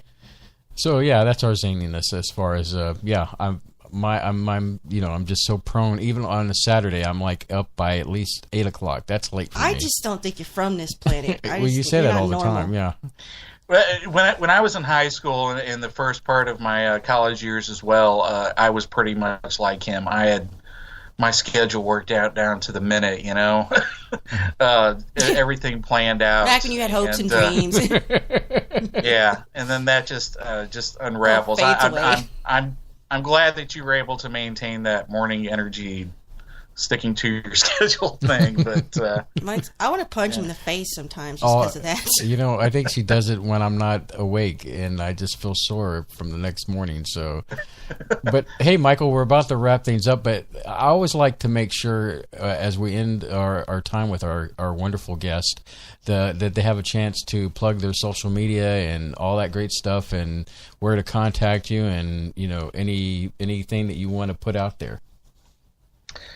Okay, well, I'm not really selling anything. I don't have T-shirts or books or anything like that, but I'm always looking for friends. I'm always interested in contacting people that have interesting, hobbies like myself, or like to travel, or like to do the same sort of things. That's cool. If I do something project-wise, it'll come on its own. It'll come when it comes. We want to check up with you when you do that Waverly thing. So we want to see where to find this. Mm-hmm. Yeah, we'll definitely plug you for that too. Yeah, but in the meantime, if people want to see what we're up to, they can find me on Facebook, Instagram. I put a lot of good stuff up there because it's a good way to. A good place to put pictures, good quality, I think, up there. And pretty much all the other social media, Twitter or whatever, just look for Michael-Huntington or Strange Travels. You can Google all that stuff. You can put the word UFO next to it, or Bigfoot or whatever, and it'll probably take you to some places that there are some articles or pictures that may interest you and let you know what we're up to. Awesome. Cool. Well, Michael, once again, we appreciate you coming on and being part of Spaceboy Universe. And, I will look forward to I think we'll all look forward to your visit out there. And when you're about to do it, let us know so we can make sure the Space Cadets are informed and they can follow along with you. Okay, yeah. It's really been good talking to you guys. This has been fun. Anytime you guys want to talk, just hit me up. I'll let you know what we're up to, and keep up the great work. Great show. Thank you, Michael. We appreciate it. Have a good evening. All right. Good night. Good night. That was awesome. Yes, that's awesome. And first off, before we go any further, Space Cadets, don't give us any grief about Skype and its noises. There's no way to turn it off. This is the new Skype. Yes, and so we'll deal with Skype in due time. But anyway, what a fabulous guest. Man, could you believe that? I just can't believe what an interesting night. It always goes so quick. I mean, I know we still got an hour left in our programming, but... With no content. The content is us and interacting with our audience. You can call in after the break if you like. Or if you want to send a message through the chat room, where all the Space Cadets are at and living it up. You have a pretty good chance to call in tonight because I don't see the one person that's in our guest room is not in there. And, so... Dino's there. Yeah, Dino's there. He might call in. It's been a while since we've talked to Dino. But, we're not trying to twist your arm or anything, Dino. Twist. Or a random Canadian could call. Who knows? We love Canadians, eh? Especially random ones. Yes. So, on that magical note, let's take the break, Solana. And when we come back, we will talk more with our family, ourselves and our family out there of Space Cadets. Ourselves. And life will be good. Bumper cars and all that good stuff. Bumper pool and Space Invaders.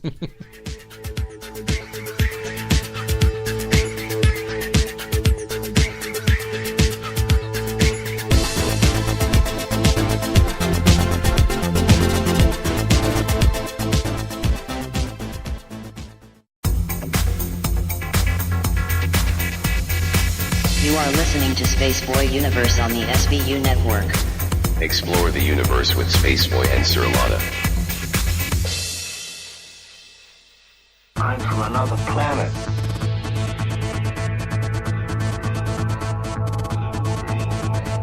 I'm from another planet.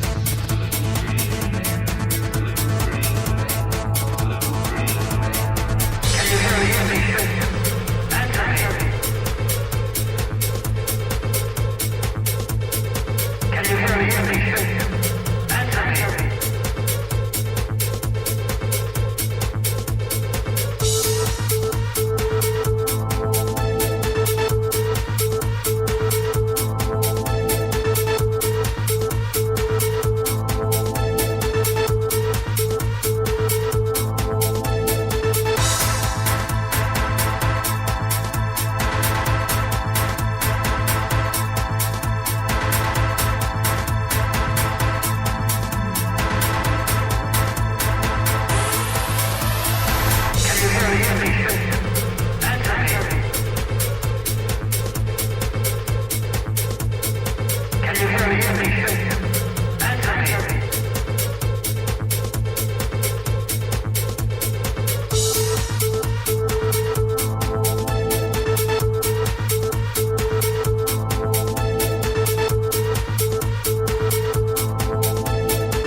job is to prevent a possible nationwide panic by keeping the information from the public. I don't know why these saucers always have to wait till nighttime to put in an appearance.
Yeah, you know, Solana, I could really see Michael in that that shoot thing area at the Waverly, and then all of a sudden the Jigsaw, whatever puppet comes down. Jigsaw, and, yeah. Would you like to play a game, Michael? I kicked that thing in the face. I can see you do it like, you know, throat punch. Karate moves. Yeah. Yeah. So, yeah, great guest tonight. And I'm just so happy that Michael could spend some time with us. And definitely the Space Cadets really enjoyed our conversation with him. And, you know. Yeah, I wasn't sure I was going to go because, like I said, he didn't have a book to read or anything. So I was just reading his blog, and he had this big section about the state of ufology as a whole, and I didn't know if we wanted to go there or not, so I tried to keep it more focused towards travels and more toward fun. Although he had some interesting points about the state of it, and Right. I didn't think he really wanted to get into disclosure. We've really talked about that. But Well, you know, I feel like that the disclosure thing has been just beat to death, and it's unfortunate that because you know we want to know the truth, we want to believe in the thing that is out there that is eluding us, and it's so difficult as a whole when dealing with disclosure. I don't understand And this. then this Tom thing, you know, just. I don't understand this thing. Okay, first they did Project Blue Book way back when. Mm-hmm. I guess maybe after Roswell and all that stuff. Okay, and then we find out they kind of did another one without telling us. And then well, so what did you get out of it? What did you? And hey, yeah, we did it. And then that's it. They don't tell us what they found out. Why bother telling us you did it? Other than, oh, we took a bunch of your money for this project, but we can't tell you anything about it, so we stopped doing it. Well, anyway, So. Yeah, it's a subject that you know, I think that you know, it will be at some point good to revisit, but right now it's being beat to death. And you know, we've had the conversations about disclosure before about we don't expect it to come from some guy behind a podium with an official head of state thing. You need our government to tell you the truth about anything. Your head's not in the right place. For some reason, I just had Jeff Foxworthy in my head. You might be a redneck. Well, I might be. I'd probably come from a long line of them. But, yeah, so that was a good thing. And it's probably too early to be talking about next shows. Well, no, you can talk about it right now. So, I mean, next week, we won't have a guest, but I'm hoping you'll come and listen because it's going to be a history topic, and it's going to be something I didn't know about, and it's just a little bit of research I've started. I've bought this book, It is utterly fascinating. It's like better than a Harry Potter book. It's better than, because it's real and it's history. I'm going to talk about American women code breakers of World War II. So, didn't know such a thing existed, and it's just very awesome, very cool. Yeah, So far. I'm looking forward to that that time period. And then when you brought up these code breakers, sounded very fascinating. So I'm looking forward to your angle on that. And then, so that'll be the 17th of February. That's next weekend. Mm-hmm. Now on the 24th, we're going to have a guest. Steve Colburn is a chemist and materials scientist. He's got 20 years of industrial experience in working with carbon nanotubes in nanotechnology. And he also is in the field of studying alien implants. And he even met Dr. Stephen Lear as a patient. So that's going to be utterly fascinating. Yes, I'd love to just talk to him about what I learned about implants from D'Souza's book, about them possibly reacting and maybe being sentient and, moving around. And so we've got some good shows for the rest of February. Beyond that, we'll just keep you informed. We've got some things in the air. People are going to contact. We're definitely working hard to get some new guests in, and pretty exciting stuff. And just keep tuned in. You never know what's going to come down the pipe here at the SBU. So, but other than that, let's continue on. Got some good feedback already here. Some conversations. I also wanted to bring up that we if you have a suggestion for a show, definitely send us that suggestion at contact@spaceboyuniverse.com. That's contact@spaceboyuniverse.com. Now, Kat sent us one that I'm still trying to get him on the show. It's a little difficult. One of the sites went down. So, Kat, we are working on that one. It was an interesting topic, and hopefully we can get him. But if you have an idea for a show and you want us to interview somebody, or just a subject matter, for that matter, contact@spaceboyuniverse.com is the email where you can send it to us, and that way we can get your ideas on the show. And any idea through our different topics: history, French science, gaming, music, I want to do a quick culture, poll and technology. Okay. Sorry, I thought you were finished. No, Go ahead. I had to get through. I'm done now. Yeah, he was just saying it's not just fringe, it's history, French science, gaming, music, pop culture, technology. Those are our 6 topics. Anything in that field. Mm-hmm. Or not. I'm kind of open to anything. So, quick poll for our people in chat. Is Spaceboy and I the only 2 people on the planet who actually enjoy the Valentine's chalky hearts? I suspect we are. Do any of y'all actually like those little conversation chalky hearts? Because we do. I'm just curious. Anybody else like that? Are we the only 2 weird people left in the world? So, anyway. Okay, got anything? That was kind of out of left field, but I can understand since it's Valentine's month. Or Valentine's Day is coming up, and next week, the 14th, I think, is that Wednesday. Yeah. So not that means anything to us. Yeah, I'll walk into the front door when I get home, and she'll say, "Yay, whatever, it's you." Oh, it's you. Okay, it's you again. Yay. But I could be bringing a cow home, and she'll "Oh, a cow! You got a cow! Move out of my way so I can hook the cow." Well, those are interesting. Well, So, dead silence means that we're still live on the air. I got a chance to watch the Cloverfield Paradox. What is that? This is the 3rd movie in the Cloverfield universe that J.J. Abrams' Bad Robot has produced. I don't want to say that it was straight to... Are those all tied together, all the movies that have the word Cloverfield in it? Is there some kind of connection? There is a connection somewhat there, and this Cloverfield, not to give it away, but it kind of explains a few details about the other 2 movies. The original Cloverfield, and then I think it was 10 Cloverfield, which John Goodman was in. There's marketing there, and that you can go online and find that they're kind of tying this all together. Now, not only has this come out, right, this movie on Netflix, which, by the way, I got to see it, which is pretty decent. I enjoyed it. They're also going to have another Cloverfield movie that should be out by October. I don't know if that's going to be released on Netflix or out in the theaters or not, but it takes place during World War II.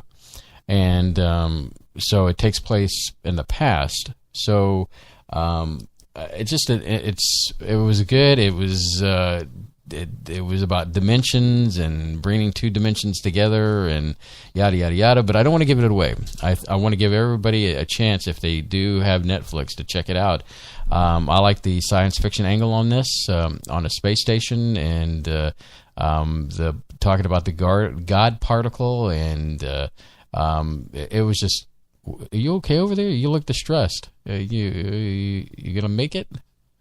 I just kind of felt weird all of a sudden. Okay. But go ahead. Well, I mean, you ate half that bag or box of crackers there. No, I didn't. Okay. No, I didn't. So anyway, I recommend Cloverfield Paradox on Netflix right now. Go ahead and check it out.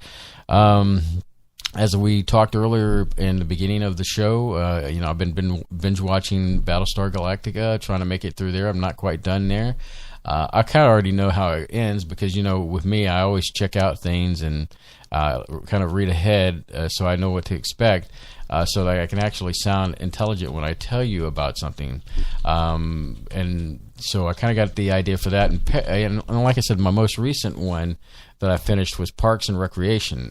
I like the show, and because it's kind of positive, and so and one of my favorite characters out of there is Ron. He's the guy that has a mustache. If you've seen videos or pictures of the show, I know you're shaking your head over there. If it's not black and white, then you haven't seen it, Charlotta. So, meaning reading Kindle. Oh. Yeah. Man, the energy just went out of you. Oh, sorry. I feel like I've been sucker punched in the stomach. Okay. Suddenly. Sorry. All right. I don't know what that's all about. You got a tasty beverage over there? A little bit, but no. When you're done, I want to ask you about something. Okay, you can ask me now. I just saw this just now. So maybe you got some more insight on it. Here's the headline. Hot Sauce King Billy Mitchell is in danger of having his Donkey Kong record stripped away. What do you know about that? I've kind of heard a little bit about that, and it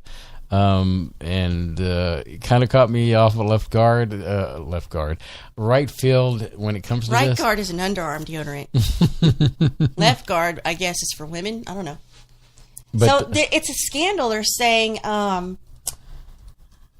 he has the record. The record for Donkey Kong. Right, the King of Kong was a good documentary. You and I both saw that we saw about how he got there.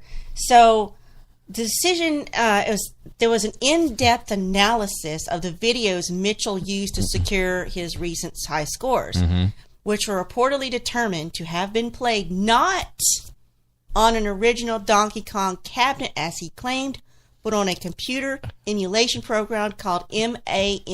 MAME.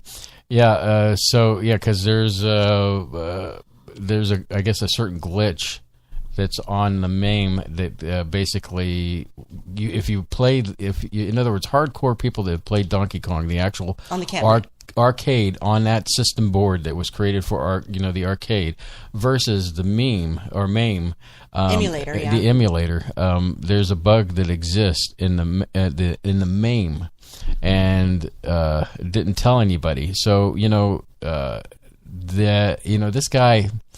When you see Billy Mitchell, it's hard. He looks like a butthole. He is. I mean, that's what it comes down to. Because the other guy hear me say that. in the King of Kong in that documentary, that other guy was just your average Joe, just trying to beat the score. Oh man, he took video of it. That guy, I can't remember his name. He's got a cabinet in his garage. And you hear his little daughter, I don't know how young she was, screaming in the background. He was so close. He's like, Daddy! You think somebody was stabbing her in the next room. So, of course, he had to step away and find out what's wrong with his kid. I'm just like, see, this is a good argument for not having kids or mess up your Donkey Kong score. Yeah, so, the score that So what they're that's saying out there, it could be that he didn't do it on. See, because the sanctioned hold the record, you have to do it in the arcade cabinet with that particular system board. It has to be the original game. Yeah. So it says the discovery sparked rumors that Twin Galaxies is the record hall for classic games. This is all coming back now. The rumor is they're gonna strip away Mitchell's scores that couldn't be confirmed that he played in public. So they issued a statement today. This is dated February 2nd. That the evidence against Mitchell, which showed up in the Donkey Kong forum, has already been scrubbed. But it's still under review. They've yet to reach a decision, so it's not happened yet. It's a rumor. What's this guy's name? Steve Webby? Yeah. Okay. Mitchell is the 12th place in the rankings. Webby at 11th, and Ronnie Lakeman currently holds the actual top spot. That King of Kong documentary did draw a lot of drama on Mitchell's image as, just a butthole. That's what he came across as. I didn't know he was a hot sauce king. I don't know what that has to do with anything, but I guess he diversified, arcade but game. that smug look on his face on this picture, I don't like it. I don't like his attitude. And then there's some belief that there was a guy that was recording the scores, didn't record it or recorded it wrong, and apparently this guy's in jail. And so there's a lot of stuff coming out on this, and just every time something only us nerds care about. It's just every time I look at this guy, I can't. He's like the evil '80s bad guy. Yeah, he's got that long mullety. He's got long hair. It's not mullet, but it's long hair to his shoulders. He's got a properly trimmed beard. He's wearing I guess a jacket and a tie. And he just oozes the bad guy from the typical '80s movies. So, and it's kind of like he just never grew out of the '80s. The '80s, he grew up and then he emulated what an adult might look like from an evil CEO company. From the '80s. Yes, from the '80s. So yeah, it's yeah. I guess I have a bad taste in my mouth of this guy because he just... Yeah. We saw a documentary and it didn't paint him in a good light, or he didn't come across as a likable guy, nerd that just, came by as an underdog. He just came by as a butthole. Anyway, so we've just gotten through this whole don't eat laundry detergent things, right? Oh, don't tell me there's something else out there. Well, now you've got to start telling your kids... Don't sneak into an IKEA and sleep there. Oh, well, that's been going on for a while. Well, apparently it's called the 24-hour challenge, and they've been doing it in the UK. So it's encouraging mostly young kids, I'm guessing teens maybe, to hide and build forts in large stores and warehouses overnight, particularly IKEA, because that would be the easiest one, because one, it's large, two, you can get lost in there without meaning to, and you've got a lot of fort building materials. So... This happened after they had to issue this warning after an 11-year-old went missing in, I guess, an IKEA at some point here. This kid reappeared the next day, having spent the night in the Swedish furniture retailer, presumably for likes and retweets. His family and local authorities made public statements warning other parents about this dumb trend. And not only is it potentially dangerous for the kids, but it's just dumb and... security, not knowing you're there, they could do anything to you thinking you're up to no good, like you're a thief. So they've been plaguing European IKEAs. Now, we do have an IKEA, 5 miles from this house, but I've never felt every time we go there, I just want to get out. I mean, it's a cool store. They've got some cool things, but you get to a point you feel like you're on this long hike and it's never going to end. And you don't know where you'll see a bathroom again, and all you want to do is if we ever make it home and get a shower, I think that when I go there, I feel like I'm looking I'm looking for the cheese at the end of the maze. You know, They want you to spend as much time in that store as possible. So this started back in 2016 when a pair of Belgian YouTubers posted their sleepover prank online to idiots at night in an IKEA. They were forced to publicly beg people to stop hiding in their cabinets. This is IKEA saying, please don't stay here and hide in our furniture. Didn't stop the sleep in a supermarket challenge. Again, this happens over in Britain.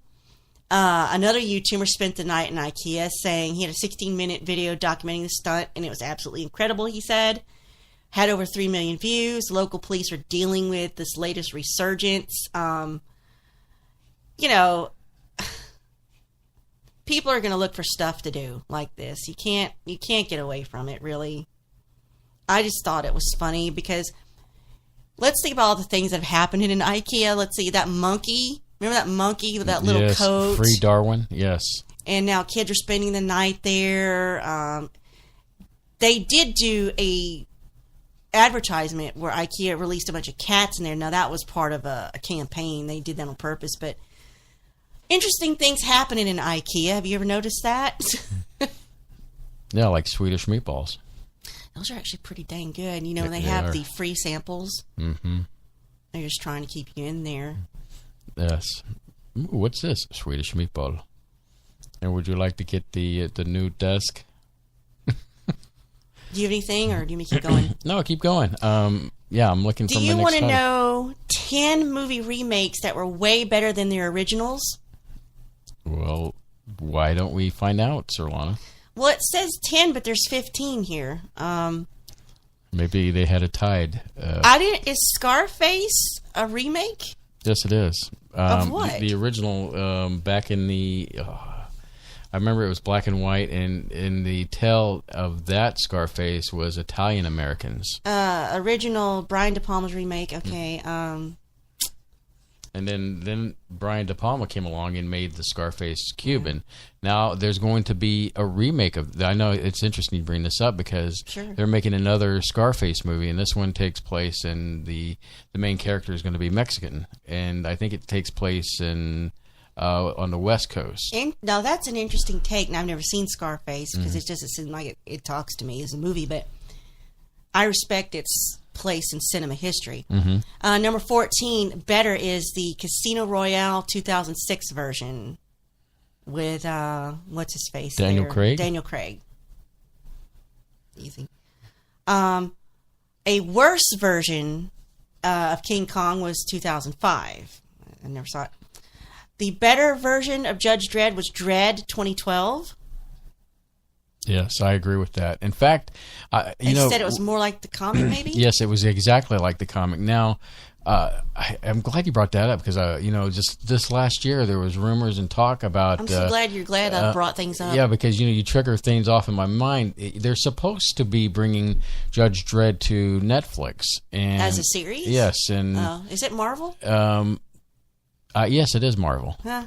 And but it does. It's not. It's kind of its own separate thing. You wouldn't see Judge Dredd. They're not all going to merge into an MCU thing. Yeah, Judge Dredd is not like you're not going to see him on the Avengers, or you're not going to see him. I would love to have a giant Infinity War style Avengers battle with all of them, and then all of a sudden Deadpool drops into the middle of it and just messes it all up. That's my fantasy. Better. Fistful of Dollars, 1967. So that was Clint Eastwood. It was a remake of an Akira Kurosawa movie, Yojimbo. I did not know that. That is a great movie. Clint Eastwood. Oh yeah, and Spaghetti Western. Worse, The Mummy 2017 with Tom Cruise. Oh well, yeah. That put the nail. And I hate to say this as a joke. That put the nail in the sarcophagus because nice one, babe. Thank you, I I'll give appreciate that it. one. I stretched on that one, but it paid off. From downtown, he's on fire. Anyway, so they are blaming that movie as ending the dark universe. It never got started. They they killed it before it started. They wanted to build like their own universe with Dark Frankenstein, Dark, exactly. So thank you, Tom Cruise. Thanks for killing the potentials. Better, It 2017, which I haven't watched yet. They're saying that was better than the made-for-TV movie. Although Tim Curry's performance was delicious, they said. And which movie is this? It. Oh, It, yeah. It. You know, I got a chance to see, once again, you're hitting these movies perfectly. I'll skip some because they're lame. The updated It is really good. By the way, we own it, so if you want to... Yeah, I might check it. I don't think it'll scare me. The thing is, yeah, I was going to say, it's not like a slasher movie kind of thing, you know, I could do without, but it's... We're hearing strange sounds. What is that? Do you hear that? Now it's gone. Okay, I'm sorry. That was freaky. I don't know if that's happening outside or what. Probably. It could have been. It sounded like a horror movie soundtrack. Anyway, so yeah, you should check out It because it's really good, the updated version, and we own it, so watch it. A better version was Cape Fear, 1991. So I guess there was a Gregory Peck version in 1962. Pacino was in. Was it Pacino? Yeah. Was it? Let me look at this. No, it's Robert De Niro. Yes, they're interchangeable. He played a good one, and he played good in that one. Now the original one, it was like, it was all right.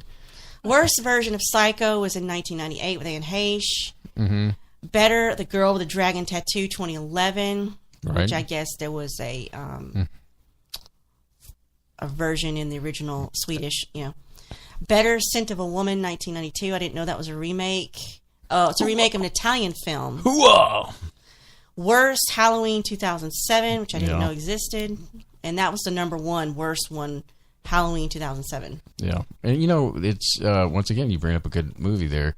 They're supposed to be bringing Halloween back. And all the garbage movies that have had after, I guess, number 2, Halloween 2, does not exist. So they're bringing, what's that foxy lady that still looks good after all these years? Jamie Lee Curtis. Wow. What the heck is that? Do you hear that now? That is freaky, man. What is that? I don't know. Is it wind? We're about to take a break, so let's get up and look. Okay, so there's something freaky going on. If we don't come back from our break, somebody call the Skype number so we're dead. We're on our way to Sagittarius, and then we're going to take a jaunt over to Alpha Centauri. Alpha Centauri. So, but anyway, Halloween. They're bringing her back, and or wait, that's Halloween. That's Mike Myers. Yeah. I had to think about it. Jamie Lee. Jamie Lee. Yeah, she looks great. Must be all that yogurt she's drinking. Jamie Lee poop yogurt. Yeah, the poop yogurt. It gets you going in the morning. So let's see here. All right, so ladies and gentlemen, we're going to take a quick break. We're going to find out what the heck is going on. See what's going on, and we'll be right back after this.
All right, we're back.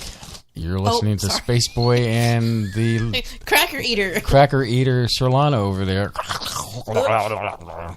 So, we try to entertain you. That's why we're not professionals. But you can't be professional and entertaining. No. So, and I forgot what I was going to bring up here. Discovery. Star Trek Discovery. I'm looking forward to the final episode of the season tomorrow night at, I think it's 7:30 is when it comes on. As soon as 7:30 hits, boom, you can start watching it. I have no dog in that fight. I'm sorry. I know you don't. I just wanted to see your reaction. Now, I do know that there are people out there that are watching Discovery. And who are these people? Well, I know Dennis is watching. He's a big fan. I don't know if Yeg is because, I don't think Yeg is a very big Star Trek fan. I'm surprised we're friends with him. I think he's said some very disturbing things about Discovery, and I just don't agree with him. Are you calling him out? Yeah, I'm calling him out. So... But, well, he's Canadian, so he can't get mad at you. Yeah, I know. He'd be polite in telling me where to go. So, but yeah, I can't wait for tomorrow, so it'll be interesting. But, we went to break, but before we went to break, we were hearing these strange noises. It sounded like haunting wind whistling. Or maybe a UFO landing out in the front. It did. I was starting to freak out a little bit. What always trips me out, Solana, is that going back to Stan Romanek, remember the story part where he describes going to his front door and his sister is like, you were doing the other night, looking at the stars on our ceiling. That's because I was bored. I always get worried, okay, where are the aliens at, man? Where are the aliens at, man? Game over. So, every time I open the door like that, you think something's going to happen? Like there's going to be somebody out there. And it's funny is I always check through the little peephole too, to see if there's somebody out there. But what am I going to do when I see something like that through the peephole? Don't open the door for one. So anyway, yeah, it sounded like tires screeching, like somebody's doing donuts in a parking lot. Although we don't have a parking lot, there's nowhere to do donuts here. So I don't know if someone's running up and down the road and slamming on their brakes. That's what it sounds like. And why they keep doing it over and over and over. That's kind of weird. I don't know what's going on. But, I didn't care for that sound because I was like, is there a video playing in the background? And, Well, they have to be further down the street because we live on a dead-end street. I mean, our segment. The frogs are out tonight because it's damp and wet. They're out there just singing their little hearts out. Yeah, I'm sorry. But speaking of singing frogs, Disney's streaming service will not include any R-rated movies, so these frogs will not be getting it on. Unsurprising, they're not going to feature R-rated content, so you will not see R-rated MCU there. You won't see Deadpool there. So that brings me back to the Marvel stuff that's on there, Netflix right now, like Daredevil and the Punisher. So are they going to show that or not? I mean, because I thought there was a stink about them taking that stuff over to the Disney streaming stuff. That's not kid friendly, is it? No, I mean, we gotta. I mean that I. And then plus, you have Jessica Jones is coming back to Netflix. I'm looking forward to that. And they're saying, CBS has actually enjoyed success with Star Trek Discovery as a subscription-based service. I'm like, whatever. So next year, you need microphone background. Thought I was hearing things again, and they're doing it again. So next year, Disney's going to launch their own streaming service. I don't know if we're going to get suckered into that or not, but they said it will cost substantially less than Netflix because they're probably not going to have as much content because it's all be Disney stuff. But that won't last. They always jack prices up. So they've got a limited pool of content because they've only got the Disney stuff. So they have over 8,000 ABC TV episodes, but my gosh, you've seen what those shows are. Who wants to see that? But, I wonder if they Disney would Channel. think about this for a second. They would probably bring back TGIF Fridays. Remember ABC? They're not factoring things from Disney XD, Freeform, and other networks they own. Not to mention Pixar, Marvel, and Star Wars. They have access to. So I don't know what the official word is on that, but live action series may be on the way. Fans might mean a more mature take on Star Wars. Well, then here's a curveball. Since they, part of that deal was with Hulu. So really? Could they possibly be doing a Disney thing, streaming service, and then what doesn't fit on that, in that nice little box goes into Hulu? Maybe? Things like the Defenders and their ilk will stay on Netflix. So what does that mean? What's the Defenders? The Defenders is kind of like, think of it as the Avengers for like Daredevil, Jessica Jones, and the lower level Marvel people. The Kung Fu guy, I can't, Iron, oh God. Magic Fist dude? Yeah, the Magic Fist dude. Yes, exactly. Big piece of news is no R-rated movies will be hosted or produced there. You said, the content will end up on Hulu, which Disney owns a stake in from their 20th Century Fox purchase. The news the Marvel Netflix shows will stay where they are is heartening for fans worried they're going to have to get another subscription service. So it looks like all the ones you just mentioned that you're watching will just stay on Netflix because they're not kid-friendly, right? So that should quiet fears that Disney's going to lighten all that content up, which would be stupid, wouldn't it? So Deadpool wants to make, Disney wants to make Deadpool sequels, but there's no plans for them stopping how it's treated. Right. So they'll just probably never put it on their service. They'll probably keep it on Hulu. They won't censor it. They'll just keep it as it is. Keep it as is, and then it'll land on Hulu afterwards. But I can't imagine Amazon not being able to pull that in too. I think you'll still be able to purchase it. It'll be, Amazon is like a digital provider that you can buy Back in the day, when cable was in its infancy towards the 80s and into the 90s, I actually enjoyed the Disney Channel. Those things there I watched. Actually, I watched the late night stuff on the weekends. It was fun. They'd have their own little version of MTV that was really cute. I liked that. And then I think it went all young, Well, and just more recently, I've enjoyed Disney DX, where they've had the redone version of DuckTales. I watch Star Wars Rebels. I watched that. And they did a Tron thing that was really cool looking. It kind of reminded me of was it Ian Flux from MTV? Ian Flux, yeah. Flux. Never understood that show. I tried to watch it, didn't bizarre. Get it. But so they've got some. I like to think of it as their version of Adult Swim, but it's not. They do Disney After Dark kind of thing, but it's not. That's kind of a wrong one to use because it gives the image of Cinemax combined with Disney. Skinemax. And I don't want. Well, Donald Duck is not wearing pants. Come on now. When has he ever wore pants? Actually, I think there was a thing where he wore pajamas once, pajama bottoms, and it's clearly free balling. All right, thank you. Good night, everybody. So they're assuming what we're assuming about this streaming service is that darker content will remain on Netflix or end up on Hulu. All right. And all the lighter stuff for younger audiences on the streaming service. So you'd have a streaming service that you could turn it on and leave it on and walk away and let your kids just absorb that stuff, if that's the kind of thing you do. So there will be some new content there, new productions that will go straight to that service. That's kind of like what CBS is doing with like Star Trek, and they've got a few other programmings that are exclusive to their subscribers to the CBS All Access. But speaking of Deadpool, the latest trailers are out, and it looks tight. Good. It looks good. The girl who plays teenage Negasonic, whatever, she looks bad.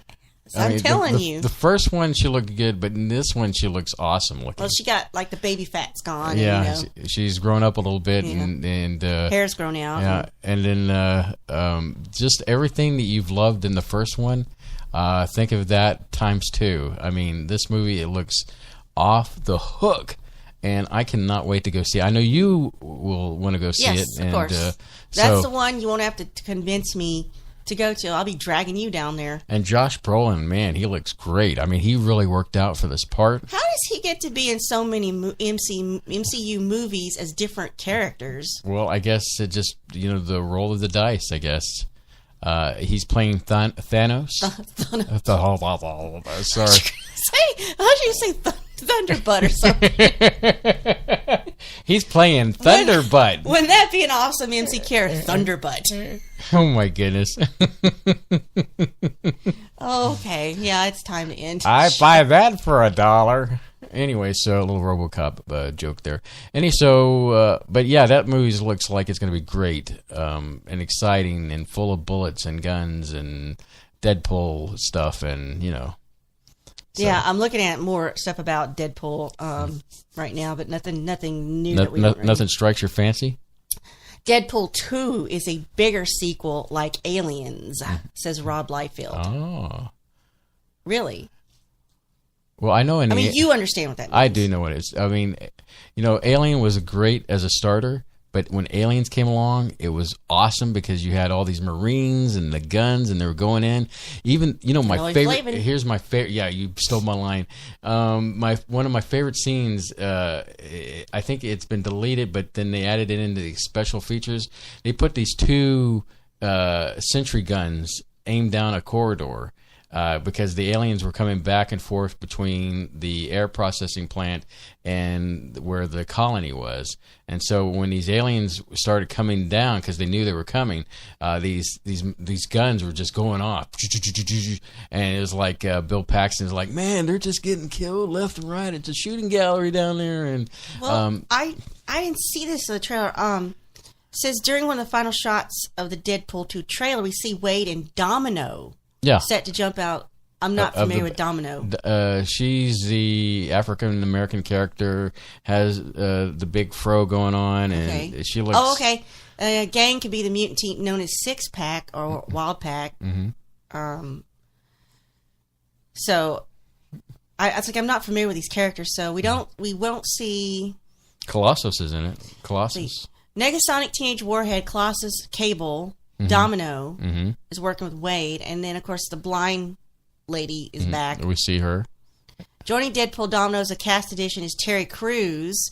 Will be G.W. Bridge, a member of the Six Pack. I believe that is the. His full name is George Washington Bridge.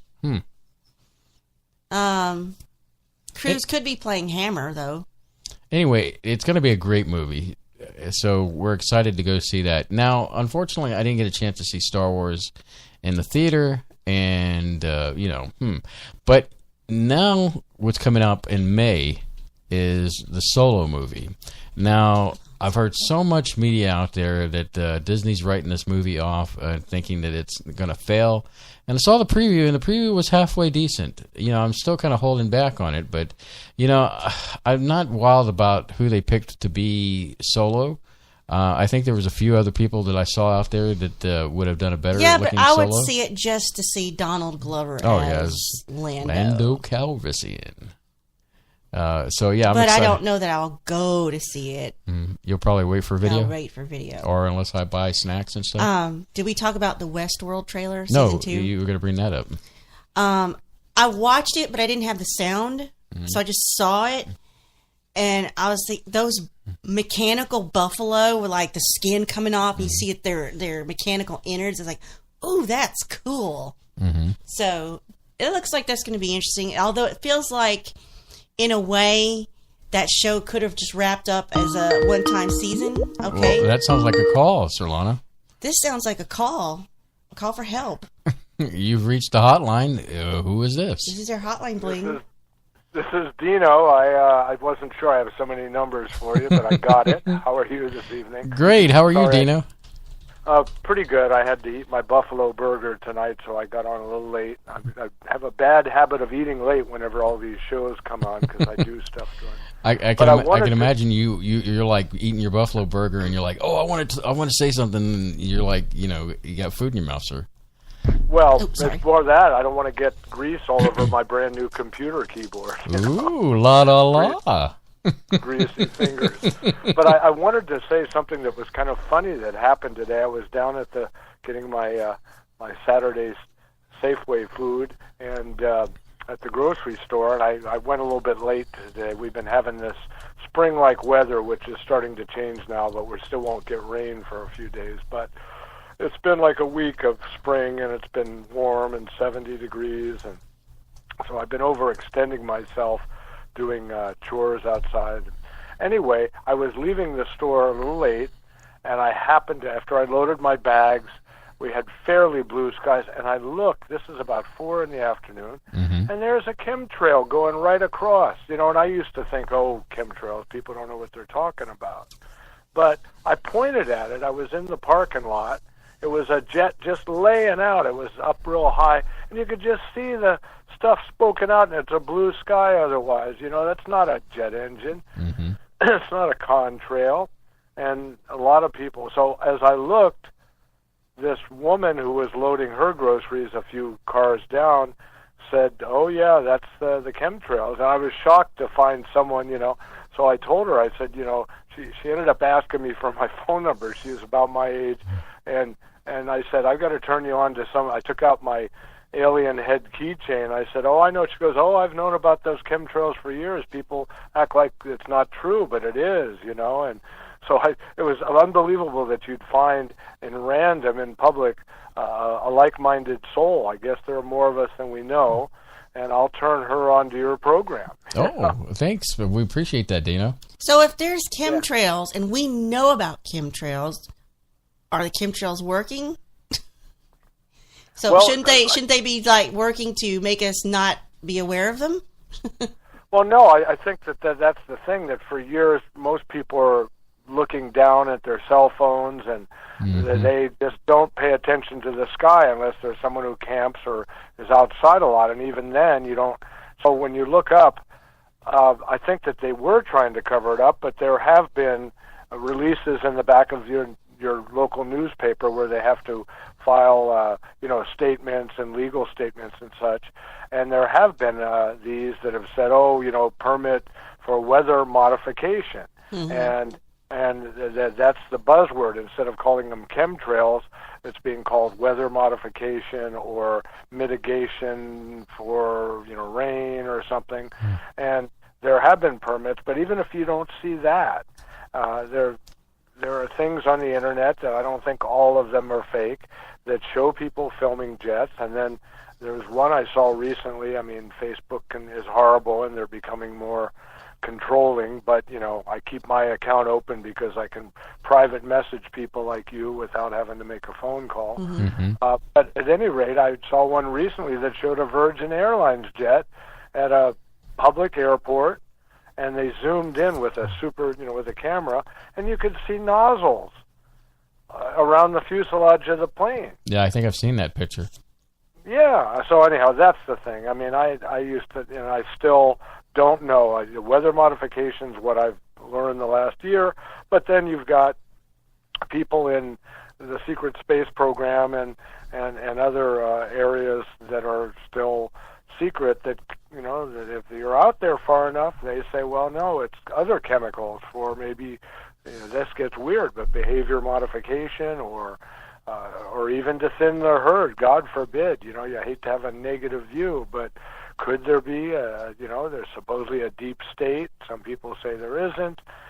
Breakaway society, and maybe in the first world and third world we're getting too populated. And so, look at this flu that came out. I mean, we all caught it, I had it for almost 3 weeks. I hadn't been that sick in 5 years, So. Right. So who knows? And who knows who's in on it, who's not? Is it just left something that's put in the fuel? But no, it sounds like these are actual spray things. I mean, Carrie Cassidy, By the way, have you had Carrie on once? Why don't you ask her to come back, see what else is up? Yeah, we would love to do that. Well, since you brought her up, we'll reach out to her and see when her next availability is, and see if we can get her back on the show. And have you had David Adair on? I don't remember. Yes, we've had him on twice. Yeah, because we're actually due for a follow-up because I've already done it and haven't heard from him. Huh? Already done it. Yeah, for the grid hardening, because I sent him a message on his page, and before he'd answered back, he hasn't answered, and I want to know about the progress. I sent the letters, I made the phone calls a couple of months ago, and you get no response from your senator. You say, look, we got to harden the grid, especially if you're for terrorism, against, for or against FISA, the act of, which was horrible that it was renewed. I don't really think they're defending us with that act when they're spying on all of us, even those that are not guilty. You would think at least you'd want to harden the electrical grid, the gas grid, and we still don't have it, and we still hear about old computers and running transit system, computers that are 20 years old. I mean, that's where the danger would come. I'm worried about those being hacked and the horrible devastation that could be caused by shutting down the infrastructure. Well, it is something that concerned about. To be concerned about. I mean, with all the money that's been dumped into construction projects, from our government, pick your administration, it doesn't matter. We could have, easily 3-4 times over protected the grid from a simple electromagnetic pulse disruption, and it can be easily done from our own sun, Dino. I mean, it's not even something where it could be an act of terrorism or an act of war where somebody does it. It could be from our natural universe that could put us out, and and something like that. We're way overdue for a technological overhaul of our systems. And it's not that expensive based on all the budgets for all the things. I mean, we don't want to get too political on the show, but I still, no matter who you are, or how much you love or don't love the military, how many millions could be spent on what our current president wants to parade, like in my opinion, some North Korean dictator. We don't need to be parading our military, so we already have air shows and all, and maybe some of that money could go toward it. Or, hey, maybe even some of that money toward getting some people off the street that are down-and-out losers, Yes, indeed. Feeding people. You're absolutely right. So anyhow, David Adair, Kerry, I mean, the big guy, but even some of the small-time people that just don't like to get out there that much. Look what happened last year when we had a surprise, You try to get somebody on that maybe doesn't want to be on a national show, but maybe on an internet show they'll talk to you, and if they don't want to talk for 2 hours, say, will you talk to us for an hour, but then they'll find out how much we love them and we have great callers, and they'll stay on like a lot of them do. But yeah, there's new stuff coming out. There are a lot of fakers out there, but anybody that you've had on before, invite them back.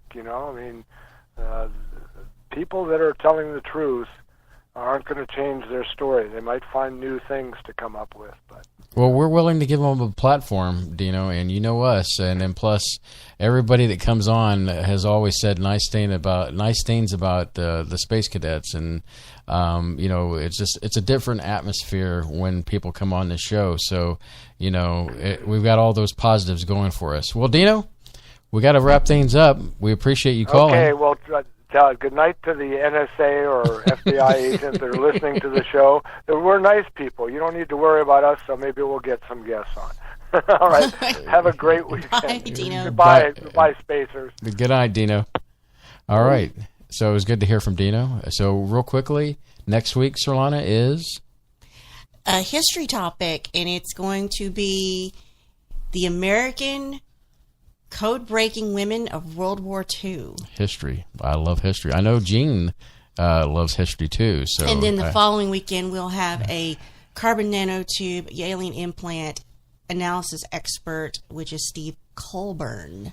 Awesomeness. So, join us next week, my friends, when you'll have the dynamic duel return to Spaceboy Universe right here on the SBU network.